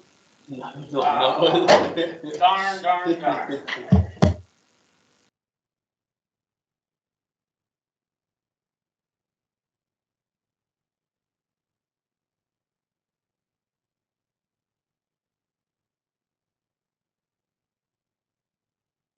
So, members, we move on this afternoon then to item 6D, which is 7 Bailey Drive, Unit 8, Christchurch. And again, I would ask Sophie to present her case, please. Thank you, Chairman. Can everyone see my screen? Yes, we can. Thank you, Sophie. Okay. Okay, so yeah, this application is 7 Bailey Drive, Unit AA, 8A in Christchurch. Demolition of existing Class E unit, construction of a replacement construction, Class EB stroke sui generis, use with associated car park and site alterations. Site is currently occupied by a building used by Pizza Hut. It lies on the corner of an established retail park just off the A35, one of the prime transport corridors into Christchurch. The wider area is characterised by a mix of commercial, retail, residential and cafe and takeaway uses. It's just some street scene photographs from Google. These images are taken from Barrack Road, looking towards the application site, and you can see the existing Pizza Hut building, and the site is accessed off the roundabout and into the retail park. To show you more of the boundaries of the site, this is the corner as you come into the retail park, and this is the existing main entrance. There is a TPO on the trees surrounding the north and eastern boundaries of the site. And again, just the existing building, looking into the existing car parking area, and you can see there's an existing subway and Costa further into the site. Here we have the proposed site plan. The proposed building occupies a similar position to the existing building. The layout has been reconfigured within the car parking area to provide the drive-through access around the perimeter of the building. There are 12 lighting columns around. It's a bit difficult to see on this plan, but they are dotted kind of around the edge.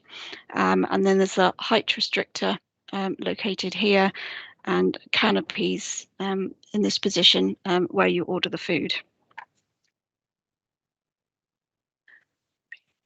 As to the parking, the proposal sees a reduction from 52 spaces to 26 spaces within the application site. There are 2 disabled spaces being shown at the front of the building, along with cycle parking provision near the access to the site. As set out in paragraph 37 of the report, having regard to the parking SPD, the overall provision is considered to be acceptable. Within the representation, there's been a lot of concern over the impact on Barrack Road from the additional traffic and the safety implications, especially given the proximity of the 2 schools. BCP Highways have considered the transport assessment submitted with the application, and they're satisfied that the A35 and the roundabout can accommodate the additional traffic movement associated with the proposal. Here we just have the elevations of the 2 canopies and the height restrictor, which are in the top part of the site. Proposed elevations, as you can see, the new building has a more contemporary appearance than the existing building. However, its overall scale and flat roof form is considered to be acceptable in this area, which has a mixed character, and in terms of the retail units within the retail park. And the building would be viewed against these larger retail units. The floor plan, the main entrance here faces into the car parking area. In terms of amenity, a noise assessment and an odour assessment has been submitted with the application. It's concluded that the vehicle noise would be negligible even with the 24-hour opening based on the WHO guidelines. However, the plant equipment on the roof has greater potential to cause a nuisance for amenity, and therefore an attenuator will be installed at the discharge of the kitchen extract to reduce noise, and the plant will have to be enclosed within the roof, and this will minimise noise levels for the neighbouring occupiers, and you'll see that is controlled through a condition in the report. In terms of odour, a number of mitigation measures are proposed as set out, and these go beyond the requirements of very high control. And BCP Environmental Health are satisfied with these conclusions and the mitigation. And as you'll see again, these are secured through condition.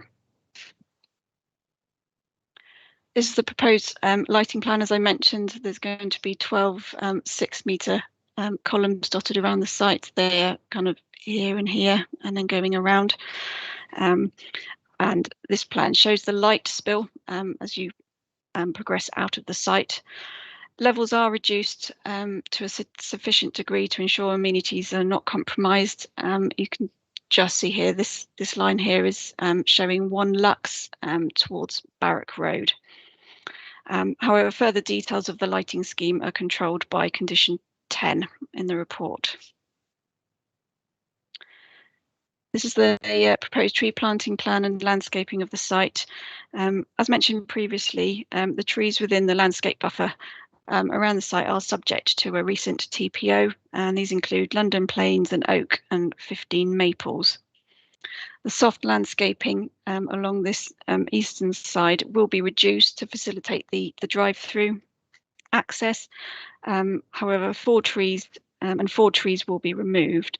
However, there is additional planting up in this location and at the entrance to the site. And overall, it's considered that the landscaping scheme is acceptable, and further details will be secured via condition. An issue that has been raised in the majority of the representations we've received is the impact on health and lifestyles, especially those of children, given the proximity to the 2 schools. As set out in my report, there's no specific local plan to prevent this proposal in terms of health. The NPPF does state that decisions should enable and support healthy lifestyles. However, the existing restaurant falls into the same Class E as the Pizza Hut, but does include the addition of the takeaway drive-through use. Overall, it's considered that the NPPF does not provide sufficient grounds to refuse the development on health grounds, and therefore this application is recommended for approval, and with the amendments to the conditions as set out in the update sheet members should have seen. Thank you. Thank you, Sophie. There are no statements in objection to this one. We do have one in support. Mr. Tyler, if you could read that one, please. Thank you, Mr. You have two in support. So Two, if you're happy sorry. for me to read both? Absolutely. I'll do so. Thank you.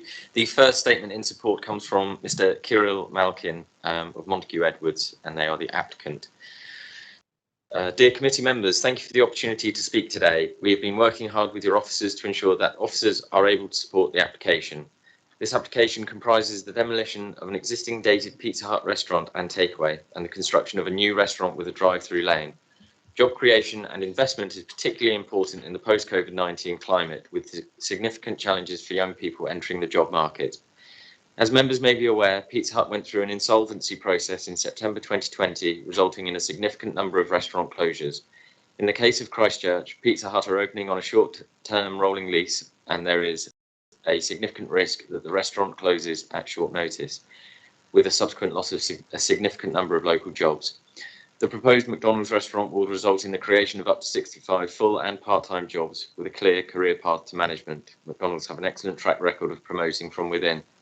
The Highway Authority has raised no objections to our proposals, and the transport assessment demonstrates that the proposals will not result in a material change in conditions on the local highway. The sustainable travel plan will also be implemented.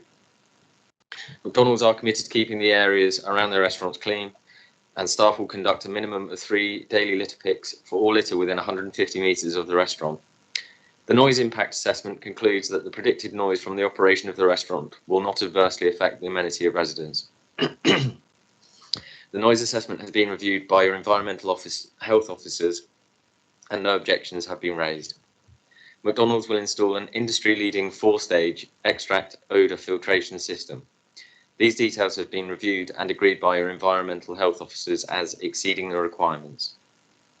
We understand that BCP has declared a climate emergency, and we are reviewing a number of potential initiatives alongside McDonald's to further improve the efficiency of the building, which could be incorporated at the detailed design stage, such as PV panels. McDonald's are passionate about their food, and the goal is to help people balance health, taste and value. 54% of the menu is now classified as not high in fat, salt or sugar, and 89% of the items in the core menu contain under 500 calories. In summary, it is important to note that the proposals relate to the redevelopment of an existing restaurant and takeaway unit at an established retail and leisure destination, with a significant boost to local post-COVID-19 job security, and is supported by your officers. Thank you. The second statement in support comes from Mr. Tony Bennett, who is the franchisee manager, and it is as follows. I have been the franchisee of McDonald's in Bournemouth, Boscombe and Christchurch since 2011, and over the last 10 years I've been incredibly proud to see McDonald's staff not only taking part in, but also leading dozens of community initiatives, which are strengthening local communities and helping to keep the areas we operate in clean and tidy. And every new McDonald's not only delivers new jobs, but dozens of hard-working, community-minded people who want to support the local area, because many of them come from the communities our restaurants are based in. We get a lot out of our employees because we put a lot in. McDonald's is focused on its employees, and we have a proud track record of investing in our people. I employ 1,496 local people across my 18 restaurants, and as a company, McDonald's invests over £43 million a year in staff training. All our employees have access to a range of qualifications to help them develop, including nationally recognised foundation degrees and apprenticeships. I have 211 managers who started their careers serving in our restaurants. 2 of my managers have gained a degree qualification with us, while another 5 are still working towards their qualification. Since 2011, we have been involved in a huge variety of different activities, including grassroots sports. McDonald's has a proud reputation for supporting local grassroots sports. In Bournemouth and Christchurch, we support several local clubs, including junior football and local cricket. Hotspot signs, we produce signage in our restaurants to encourage local residents to identify particularly bad litter spots in the local community. We dispatched our litter picking teams to those areas to help local communities tackling litter. Big litter picks from New Forest National Park to our local parks, from our local beaches to our local high streets. McDonald's amazing staff have been spending 10 years helping to keep the communities we operate in clean and tidy. Sponsoring Somerford ARC, we have cemented our relationship with Somerford ARC, a local community group, by sponsoring several of their positive local initiatives, including new defibrillators and notice boards. Charity fundraising, we have raised huge amounts in sponsorship activities over the last 10 years to support Ronald McDonald House charities, which helps reduce stress and financial burden for families when they must travel far from home to access medical care for their child. As you can tell, from the huge amount of work we have done over the last 10 years, McDonald's is committed to supporting our local communities, employing local people and keeping the areas around our restaurants clean and tidy. I really hope you will support this application this morning and help us expand this good work even further across Christchurch. Thank you. That's the end of the statements. Chair. Thank you, Mr. Tyler. We have no ward councillors who have submitted statements on this one, so I will go straight to the ward members, and I'll come to you, Councillor McCormick, first. Sorry, I've just got an interest to declare there because I wasn't here at the beginning of the meeting. That C, which was mentioned in the statement there, I'm a trustee of. However, I have an open mind, and I actually wasn't involved at the time that. That's fine. The applicant. If you have anything to say, please go ahead. Yeah, well, I mean, there's already a restaurant on this site, and in my opinion, I don't think that a replacement restaurant on this site is going to cause much more difficulty than what's there already. In terms of the drive-through, which is some people could argue is the thing that's going to cause a bit more concern, is that there isn't an infinite amount of people that are every day that want to go to McDonald's. There's only a finite amount of people, and at the moment we've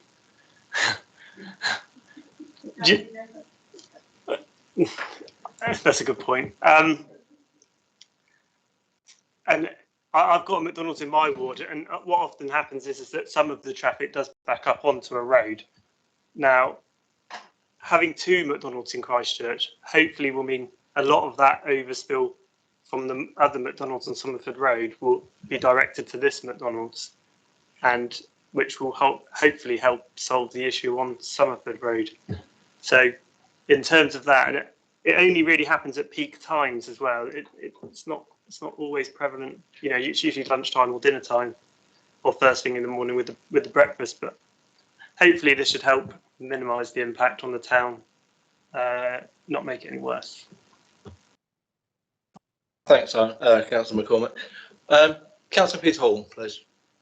Thank you, Mr. Chairman. Could I ask a question first, or the Please officer? do. Firstly, to thank, of course, you did provide me with some road traffic statistics, which I wanted, but also, do you know the predicted numbers of customers that they're expecting, please? I think that's about as long as a piece of string, really. Well, it's going to be very difficult for them to predict well, I asked that, exactly Chairman, how of many. course, the one at Somerford that Councillor McCormick's mentioned, we were involved with the extension of that, and before they did the extension, there were 10 to 12,000 customers. Now it's gone up to 17,000, and it does cause a bottleneck. And it's likely there could be an accident. You've got cars coming in from the left and to the right, and often there's a bottleneck there, and people coming on the other side of the road to get by. So that's in the one in Somerford, yeah, Councillor Hall, not the one here. You can't judge them the same, I'm afraid. No, I know the one in Somerford, and yes, it does cause a bottleneck on that road. Yeah. But this is a totally different area. Yeah, we need to keep it to this one. Worried. That's why I want to know about the number of customers, because this has caused the problem. But also, there's been 97 objections to it, and it does worry me that the Barrett Road, and although I got a figure of 21,149 motor vehicles and 586 pedal cycles from the Dorset County survey that I had, they were saying there's over 30,000 that use Barrett Road. And that's a terrific number of vehicles using Barrett Road and could have a relative effect on the traffic there. So I'm not very sure that this would be the right thing for that site. Thank you, Chairman. Thank you, Councillor Hall. Councillor Ball, did you raise your hand earlier? You did.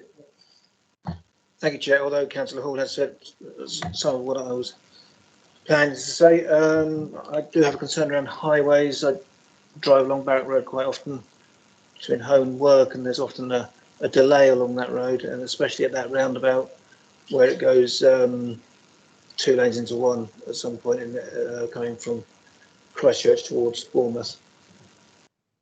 So I do have a concern about the traffic and the traffic flow at peak times, certainly at busy times, and in the season, in the summer season. And there are also homes opposite, and I have a concern if it's a 24-hour restaurant as is planned, there will be an impact on their life with the amount. I'm not expecting to get queues of traffic at 3:30 at night, but it will certainly have an impact on them. And we've already mentioned the health concerns with the schools nearby, but as we've heard, we can't do anything about that in planning terms. So that's really my concerns, and I'm not sure if I can support it. I'd like to hear a bit more from Highways if they're here to see what they have to say. But yep. Yeah. Sophie, do we have Highways with us? Yeah, we do. I'll hand over to Alexis. Thank you. Right, thank you, Sophie. Chair. So, is there a specific highway question here? I think it's relating to the increase in traffic activity in the area. The queuing of a drive-through would affect that on the main road, please, Alexis. Sure. The transport statement supplied by the applicant indicated that within their peak hour period, which is the 1 till 2 p.m. Period assessed on a Saturday, that there would be between 117 and 128 vehicles arriving and departing from the site, which works out at one vehicle entering and exiting the highway every 30 seconds. Now, the Barrack Road, Bailey Road roundabout itself, the submitted modelling work by the applicant indicates that has more than sufficient capacity to accommodate any queuing vehicles joining that from the application site. And that really, the queuing that's going on is not related to the development itself, but actually the lane merge on Barrack Road from 2 lanes into 1, as well as that controlled crossing slightly further back towards Christchurch. So here we're talking about a marginal increase in traffic in a situation where there is some congestion going on. It's unlikely to make a significant difference to the traffic conditions, and any queuing exiting into Barrack Road would obviously be contained within the site, not impacting on the highway there. And any traffic entering into the site would have to queue quite a considerable distance before it then backs up into Barrack Road, once you take into account the length of the actual internal roads for the fast food loop and all that detail. Thank you for that, Mr. Edwards. Sorry, Councillor Bartlett first. Thank you. I think the important point to remember here is that the current building already has a Class C approval, and this restaurant could move in as it is and start trading tomorrow. Yeah. So what we're left in is the changes to the building and any consequential alterations to the highway system. And we just heard from the highways officer that there are no issues as far as they're concerned, which then leaves the construction and the look appearance of the building. It's basically the same footprint, so it's a slightly different design. But I have actually no problems with it in this particular setting where it is. So for me, it's a straightforward agreement with the officer's recommendation to grant, and I move to do so. Thank you. Thank you, Councillor Bartlett, and I'm happy to second that move. Like Councillor Bartlett has just said, it's already there. It's just literally a change of use from a Pizza Hut with no takeaway to a McDonald's fast superior food with takeaway.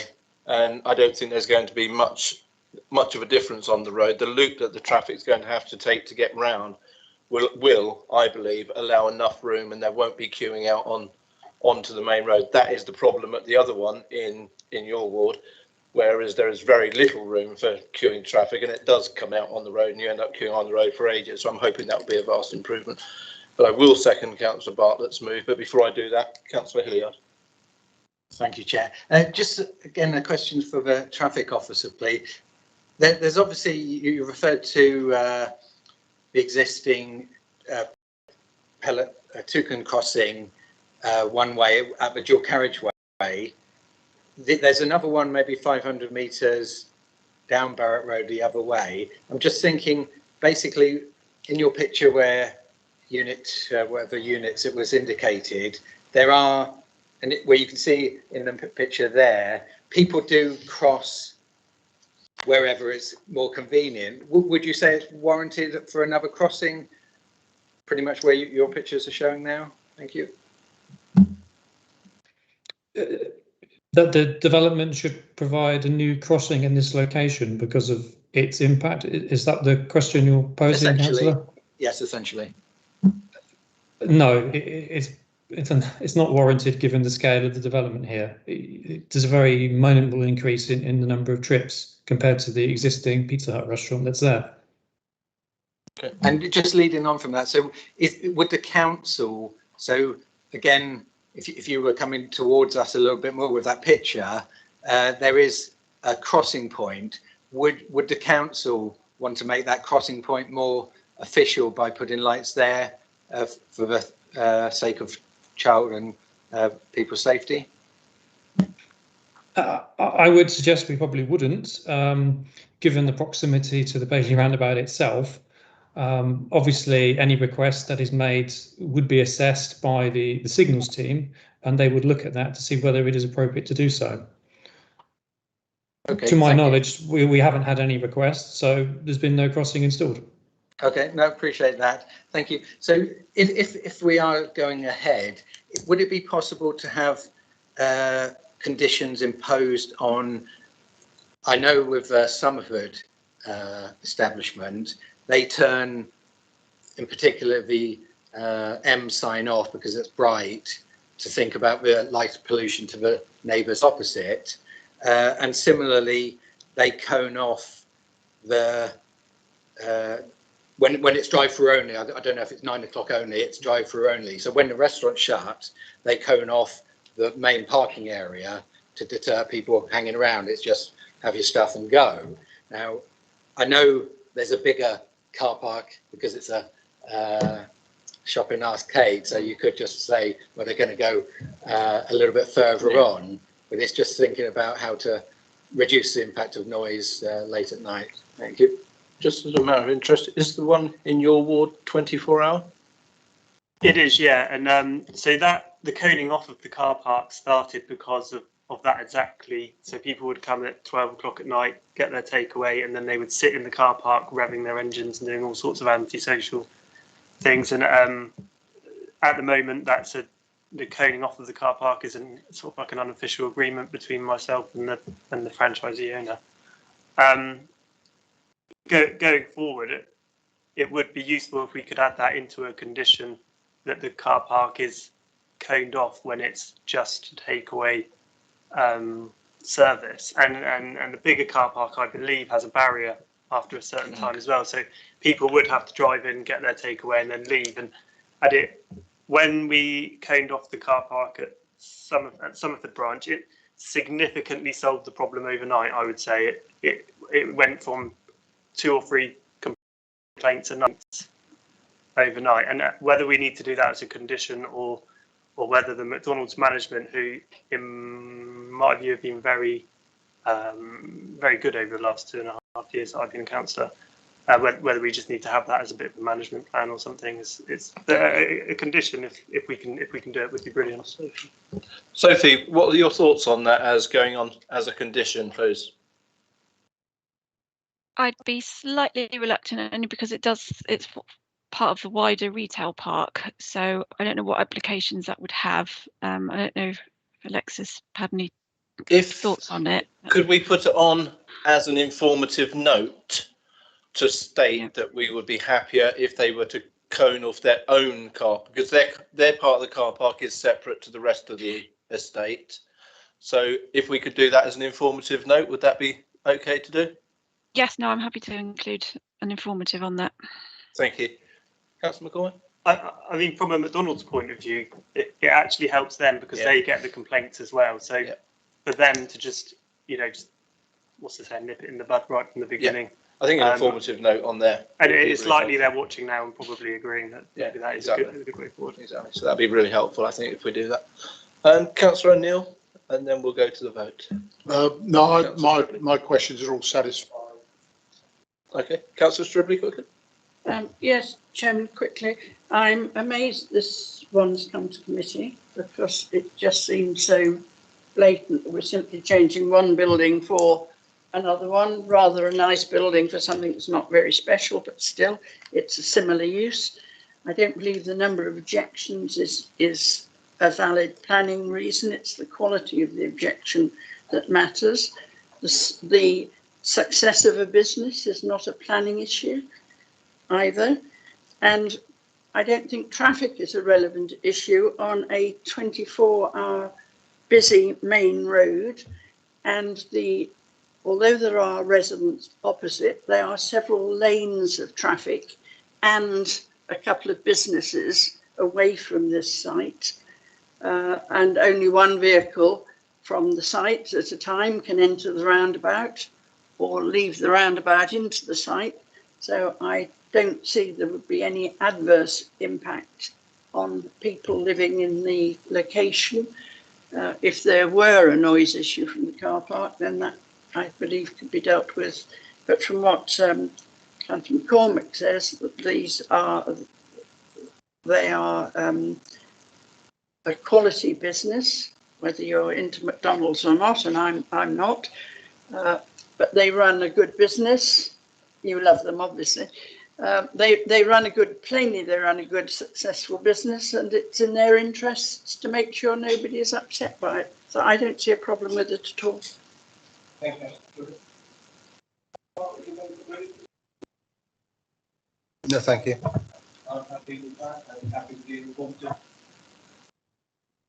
I certainly prefer that to a condition, certainly.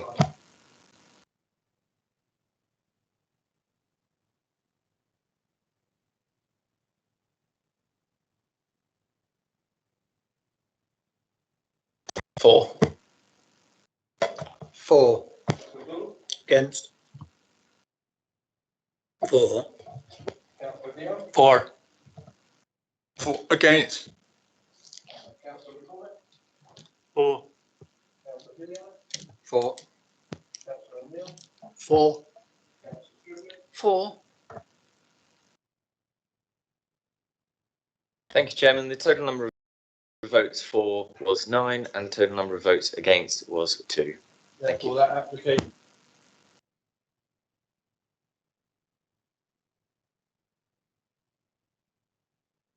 Sorry, that application is granted. So we'll therefore move on to the final application this afternoon, which is item 6E, which is 15 Cheshire Drive, 20 Wilkinson Drive. Could we have the app put up, please?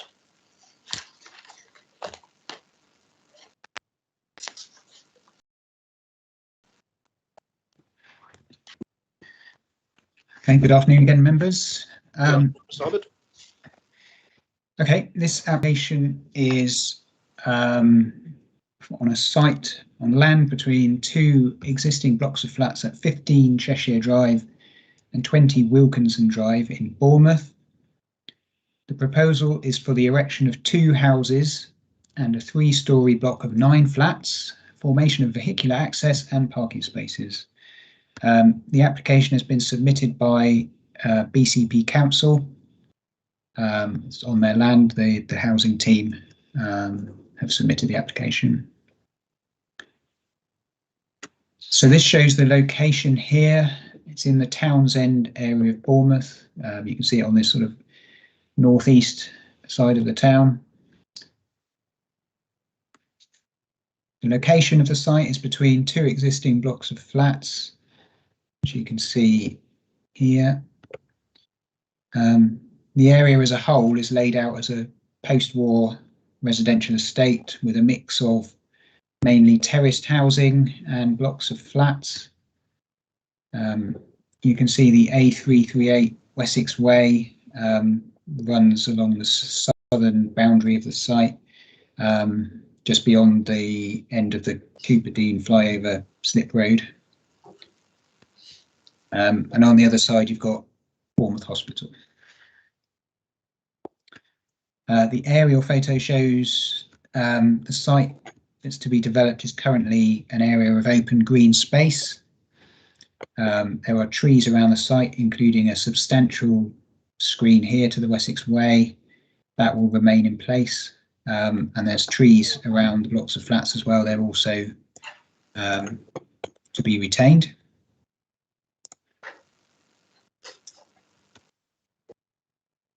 This is a closer view of the site here. Again, you can see the existing blocks of flats and the trees around those. The site is designated as public open space. The loss of this is covered in the report, including some mitigating factors. For example, it's considered that the open space is not well used. It's an area of grassland between the flats with this area of hard standing in the middle. I think it probably used to have a playground on, but if it did, it was some time ago now. So it's a green space, but it's not a very functional space at the moment. The old Bournemouth playground strategy indicated that this site was to be lost and new facilities to be provided elsewhere in the Townsend area, as long ago as 2009, I think. And this application will provide £66,000 towards new playground and cycle track facilities, which have been identified as being required in this area. The playground will be roughly in the centre of the site, somewhere in this area here. And the cycle track, I think, is more on the edge of the estate, but it's still within this local area. And you can also see that the area has got quite a good network of green open space at the moment. So the loss of this area between the flats won't have a particularly harmful effect on the overall open space provision within the Townsend area. So going back to this view, you can see block of flats will be located on this part of the site closer to the Wessex Way here, and there's two new houses on this part of the site here opposite the existing terraced housing on the other side of the road. You can also see there's been another recent infill development on land here. So this is a photo facing Wilkinson Drive to the east, and the access road will come in here, and the houses will be off to the right of this picture here facing these houses. And then this just moves back a little bit further. Again, you can see the houses will be on this part of the site here with the access coming in from the other side. And then moving around a little bit again, where the houses will be located, those trees are to be retained. And then looking into the site itself, it narrows in the middle, and then the block of flats will be beyond that, where it widens again. This is a view from within the site of one of the neighbouring blocks of flats. So it's roughly in the centre where the hard standing is. And again, moving round back to look at the existing houses again. So this will be from roughly where the front of the blocks of flats are, and then you'll have the houses further towards the front of the site. So this is the proposed site plan. So as described, you've got a pair of semi-detached houses here, and the three-storey block of flats here. These white areas around the house is their sort of garden areas. Got the access coming in from Wilkinson Drive with parking for the flats here. The angled siting of the existing flats and the proposed flats has been carefully considered, so it doesn't impact on outlook to the flats. The closest relationship is here. These are occupants of number 15 Cheshire Drive will be looking at the side of the new block, but the distance is sort of between 16 and 23 metres is considered sufficient for this relationship here. And on this side, it's a much more open angle, so it doesn't quite have the same effect either. The design of the flats is relatively simple to match with the scale and flat roof design of the existing blocks, as well as the materials as a bluff brick with some small areas of cladding. The scale is similar to the existing blocks. It's a slightly more modern take, but it overall in keeping with the character of the area.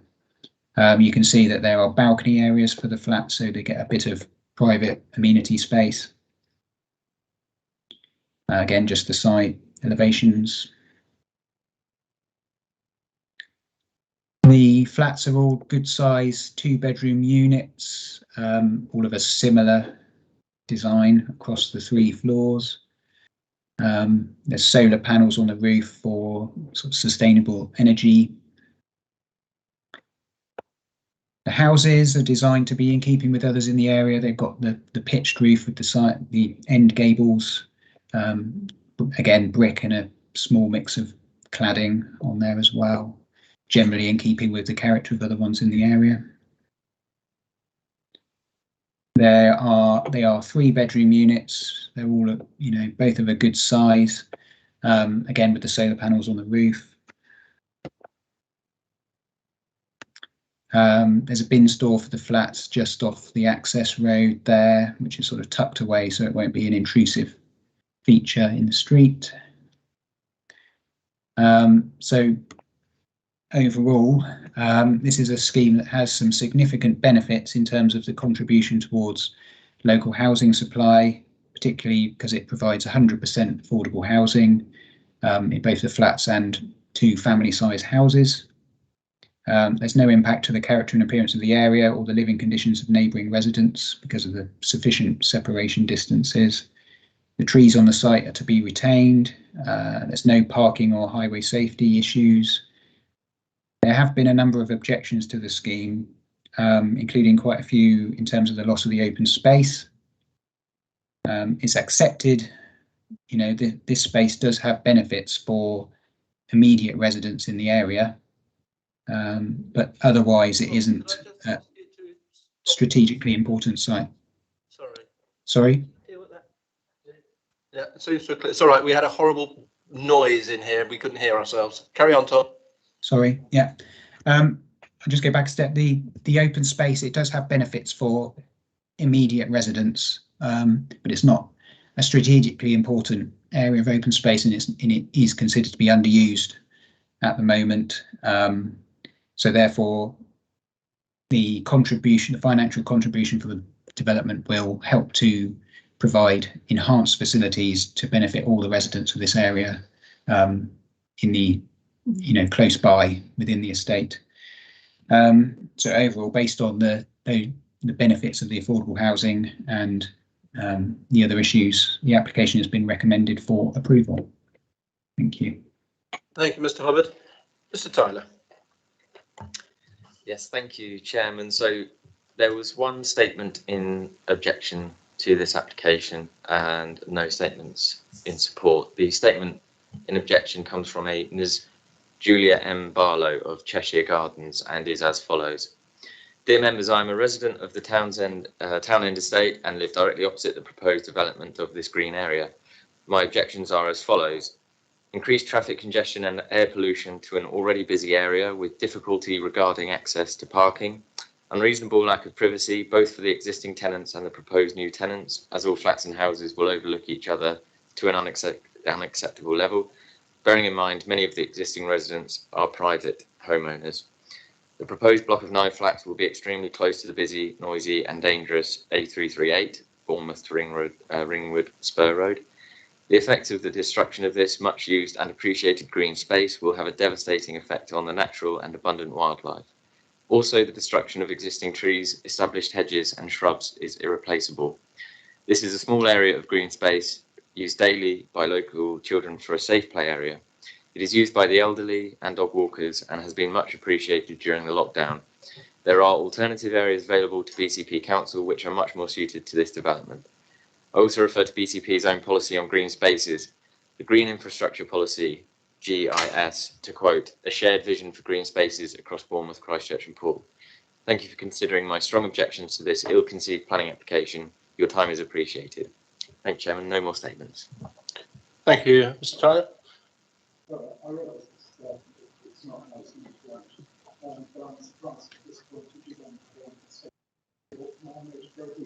No, sorry, they have to come in advance. I'm sorry. Thank you very much. Councillor Bull. Thank you, Chair. When I visited this location, the area was very much in use. There was a number of children out there benefiting from playing it, including both arms falling out of the tree nearby. And he was quite keen to get back up in the tree. But anyway, that's the relevancy. It's very sad to see public open space built upon. I think we should try and retain as much as we can, although we do have a need for more housing in the area. Is this affordable or social housing? That's something I wanted to check. Mr. Hubbard? It's affordable rented housing, I believe. Right. Thank you.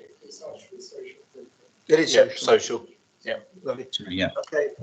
You've been contradicted there, Tom, that it is social apparently, but well, that's certainly makes me feel easier about the application. As I say, it is quite well used, but only in the vicinity of the people in the immediate area, and we're not able to provide open spaces for small numbers, if I can put it that way. So I think I'll be voting in favour of this application. Thank you. Thank you, Councillor. Councillor Bartlett. Thank you, Chair. Yeah, very welcome more social housing, that's for sure. I do think that putting the two semi-detached houses there as well is maybe taking it just a little bit too far, because the green space could have been almost retained, and certainly in the outlook for the people that live directly opposite. Because when you think about it, you know, the proposed block of flats is what's that well back in the site and as well back, you know, towards the Wessex Way, and that would have left a considerable line of green space had the semi-detached houses not been put there. I think it's regrettable, but I would not vote against this on that basis. But I just think it, you know, it was just taking it just a little too far. It didn't need to go quite as far as that. But I will be supporting the application. Thank you. Thank you, Councillor Bartlett. Councillor Stripley, please. Thank you, Chairman. Haven't yet made up my mind on this. I too visited the site. That public open space is landscaped. It's not flat. So there's going to the access road to the flats and the houses is going to have to cut into that embankment, which was plainly put in to prevent vehicles crossing it from one of the drives to the other at the time, and providing an extremely good play area. It's a very quiet estate in that area, and I would thought, what do you mean by underused open space? As has been said, for young children in that area, if I had young children, I wouldn't want them to have to go half a mile to a public open space, something outside the house where the neighbours, the children can play, and from just around the corner is absolutely ideal. And I suspect it was a requirement of the original planning condition of that part of the estate, because years ago, I know for every 100 houses, the council had to provide 4 acres of open space, and so did the developers. And that was spread around, which is why places like Canford Heath have wide open spaces through them, and many others. Having said that, if we cannot stop its use, if things have so changed, well, I honestly, I don't like it. But if the development is in context with the surrounding development, I guess it's acceptable. It was a very nice, quiet area. There were a few vehicles parked, although it was middle of the day when I was there. I suspect at night when people are at home from work, there will be a pressure on parking in the area because most of the properties didn't have any off-street parking. So they have to leave their vehicles in the road, the existing ones that are there anyway. I just feel it's arguments against the loss of public open space. I do feel this council should be protecting it. I would rather see a development on the edge of a larger piece of open space rather than take in these smaller areas which are really cherished by the 2 or 3 streets that surround it. So I'm not happy with it, Chairman. Thank you, Councillor Shirley. Councillor O'Neill. Thank you, Chairman. Yeah, I'm actually quite in favour of this development, I must be honest. I visited it twice, once during the week and once at the weekend. And I did observe that it was probably the best use of usable space. And it seemed, although it has potential to be used, it seemed largely unused because both visits, I didn't find anybody in that area. The other thing from quiet, it's backed by the 338. And actually it's a very noisy piece of land. And I think the design was well considered because you've got apartments either side already. You've got 2 houses or semis at the front that are actually adding to those that already exist opposite. So they're not looking at blocks of flats. And the flats proposed at the back will actually deaden some of the noise that already exists to those at the front. And it's social housing. And I actually see no reason how we can refuse this much needed development. And if there's no other objections, I propose that we move to acceptance. Thank you, Councillor O'Neill. Councillor Johnson. Thank you, Chair. No, I'll second Councillor O'Neill's move. I completely agree with him. I think it's a fantastic little development. I think it's what we need. You know, we were complaining earlier about the loss of family-size houses, and here are 2 coming into an area that is, you know, that is perfect for them. They're well designed to remain in keeping. As Councillor O'Neill says, I think they will have a positive effect by deadening some of the noise and deflecting it elsewhere. The loss of open space is always regrettable, but we need houses, we need flats, and this is as good a place as any to put them. I was a little confused by some of the comments that were made in the statements, in that this, you know, it backs onto a dangerous road and it's, you know, it's not a good place to put anything. Then, well, I wouldn't let my kids play on an area if I felt about it that way. But no, I can see no reasons to refuse this, and I will second Councillor O'Neill's move. Thank you, Chair. Thank you, Councillor Johnson. Councillor Hilliard. Thank you, Chair. The report, I feel, covers the overlooking questions very well. But if the officer, obviously it refers to the daylight sunlight assessment, could the officer just, is it easy to bring up the basic pictures of that? What impact is on the 2 blocks? And in your view, what impacts on the living conditions of those people? Thank you. Did you catch that, Mr. Hubbard? Yeah, the daylight and sunlight assessments, it'll just take me a couple of minutes to not a problem. Find those. Not a problem. Just while you're doing that, I'll just say a couple of quick words. Yeah, I'm going to support this move. I think it's an ideal place to put them.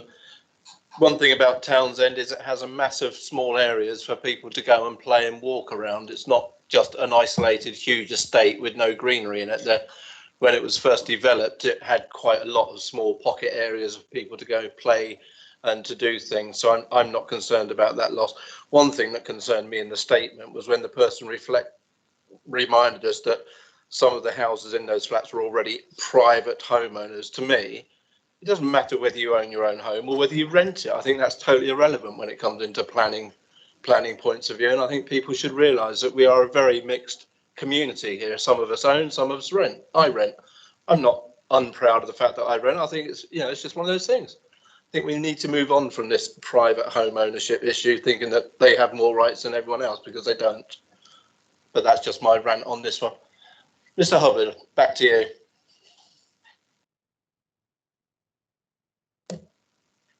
So I didn't have this in my presentation, so I'm just trying to open it from the planning file. It's just running a bit slowly. Must be a big file.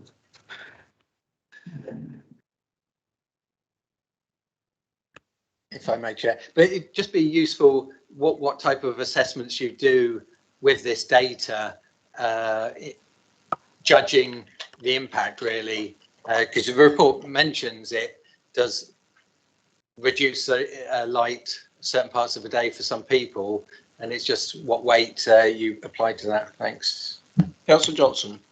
Thank you, Chair. If I would help Mr. Hubbard, I'll try. I think page 173 and 174 of your report, paragraphs 91 to 98, and if I remember it rightly, it says that one corner of a neighbouring block gets a couple of hours of slight overshadowing. But yeah, I'll let Mr. Hubbard get back to that. But I think that's it. If it helps. Mm-hmm.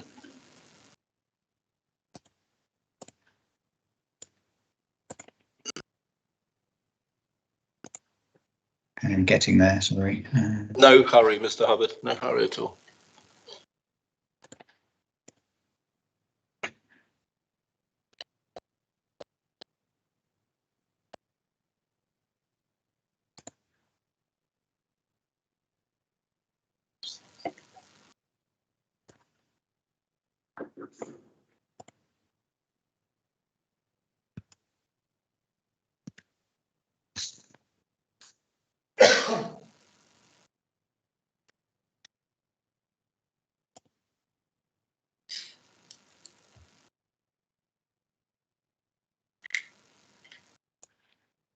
So it's just frozen up. I'll give it another 30 seconds and see what happens.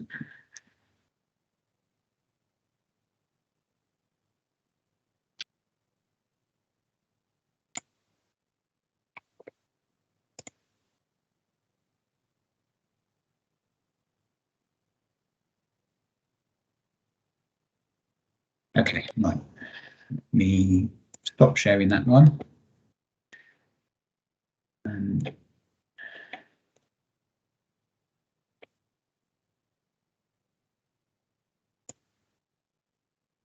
start sharing this one. Right, hopefully you can see something on your screen now. Can you confirm if you can see the shadowing? Yeah, we can, thank you. Yeah. So there are 4 different plans showing different times of day, times of year. This one, for example, is showing you sort of early morning times at various times of the year. You can see that at sometimes this new block of flats throws a shadow over this block of flats, for example, in the early morning, and then the sun will move round, and then the other documents will show that you get a bit over this side and then it will go over this side. But I think the officer has assessed it and considers that this isn't sort of a harmful level of overshadowing. There is enough spacing between the buildings to ensure that it's not going to be all day. It's only sort of brief periods for each area where there is additional shading. Thank you. Thank you for that, Mr. Short notice for you to get that one up, but that's been really helpful. Thank you. So, members, do I have any further people wishing to speak on this one? No. In that case, we have a move from Councillor O'Neill, seconded by Councillor Johnson. Again, if I call you out, for or against, please. Councillor Johnson. For. Councillor Bartlett. Councillor Bull. For. Councillor Davies. For. Councillor Dion. For. Councillor Hall. For. Councillor Hilliard. For. Councillor McCormick. For. Councillor O'Neill. 4. Councillor Stribley. 4. And myself also 4. If my maths is right, that makes it unanimous on that one. Therefore, that application is granted. And I thank the members for their debate on all the applications today. I know it's not been easy. If we could just hang on for just 5 minutes afterwards, please, that would be really appreciated.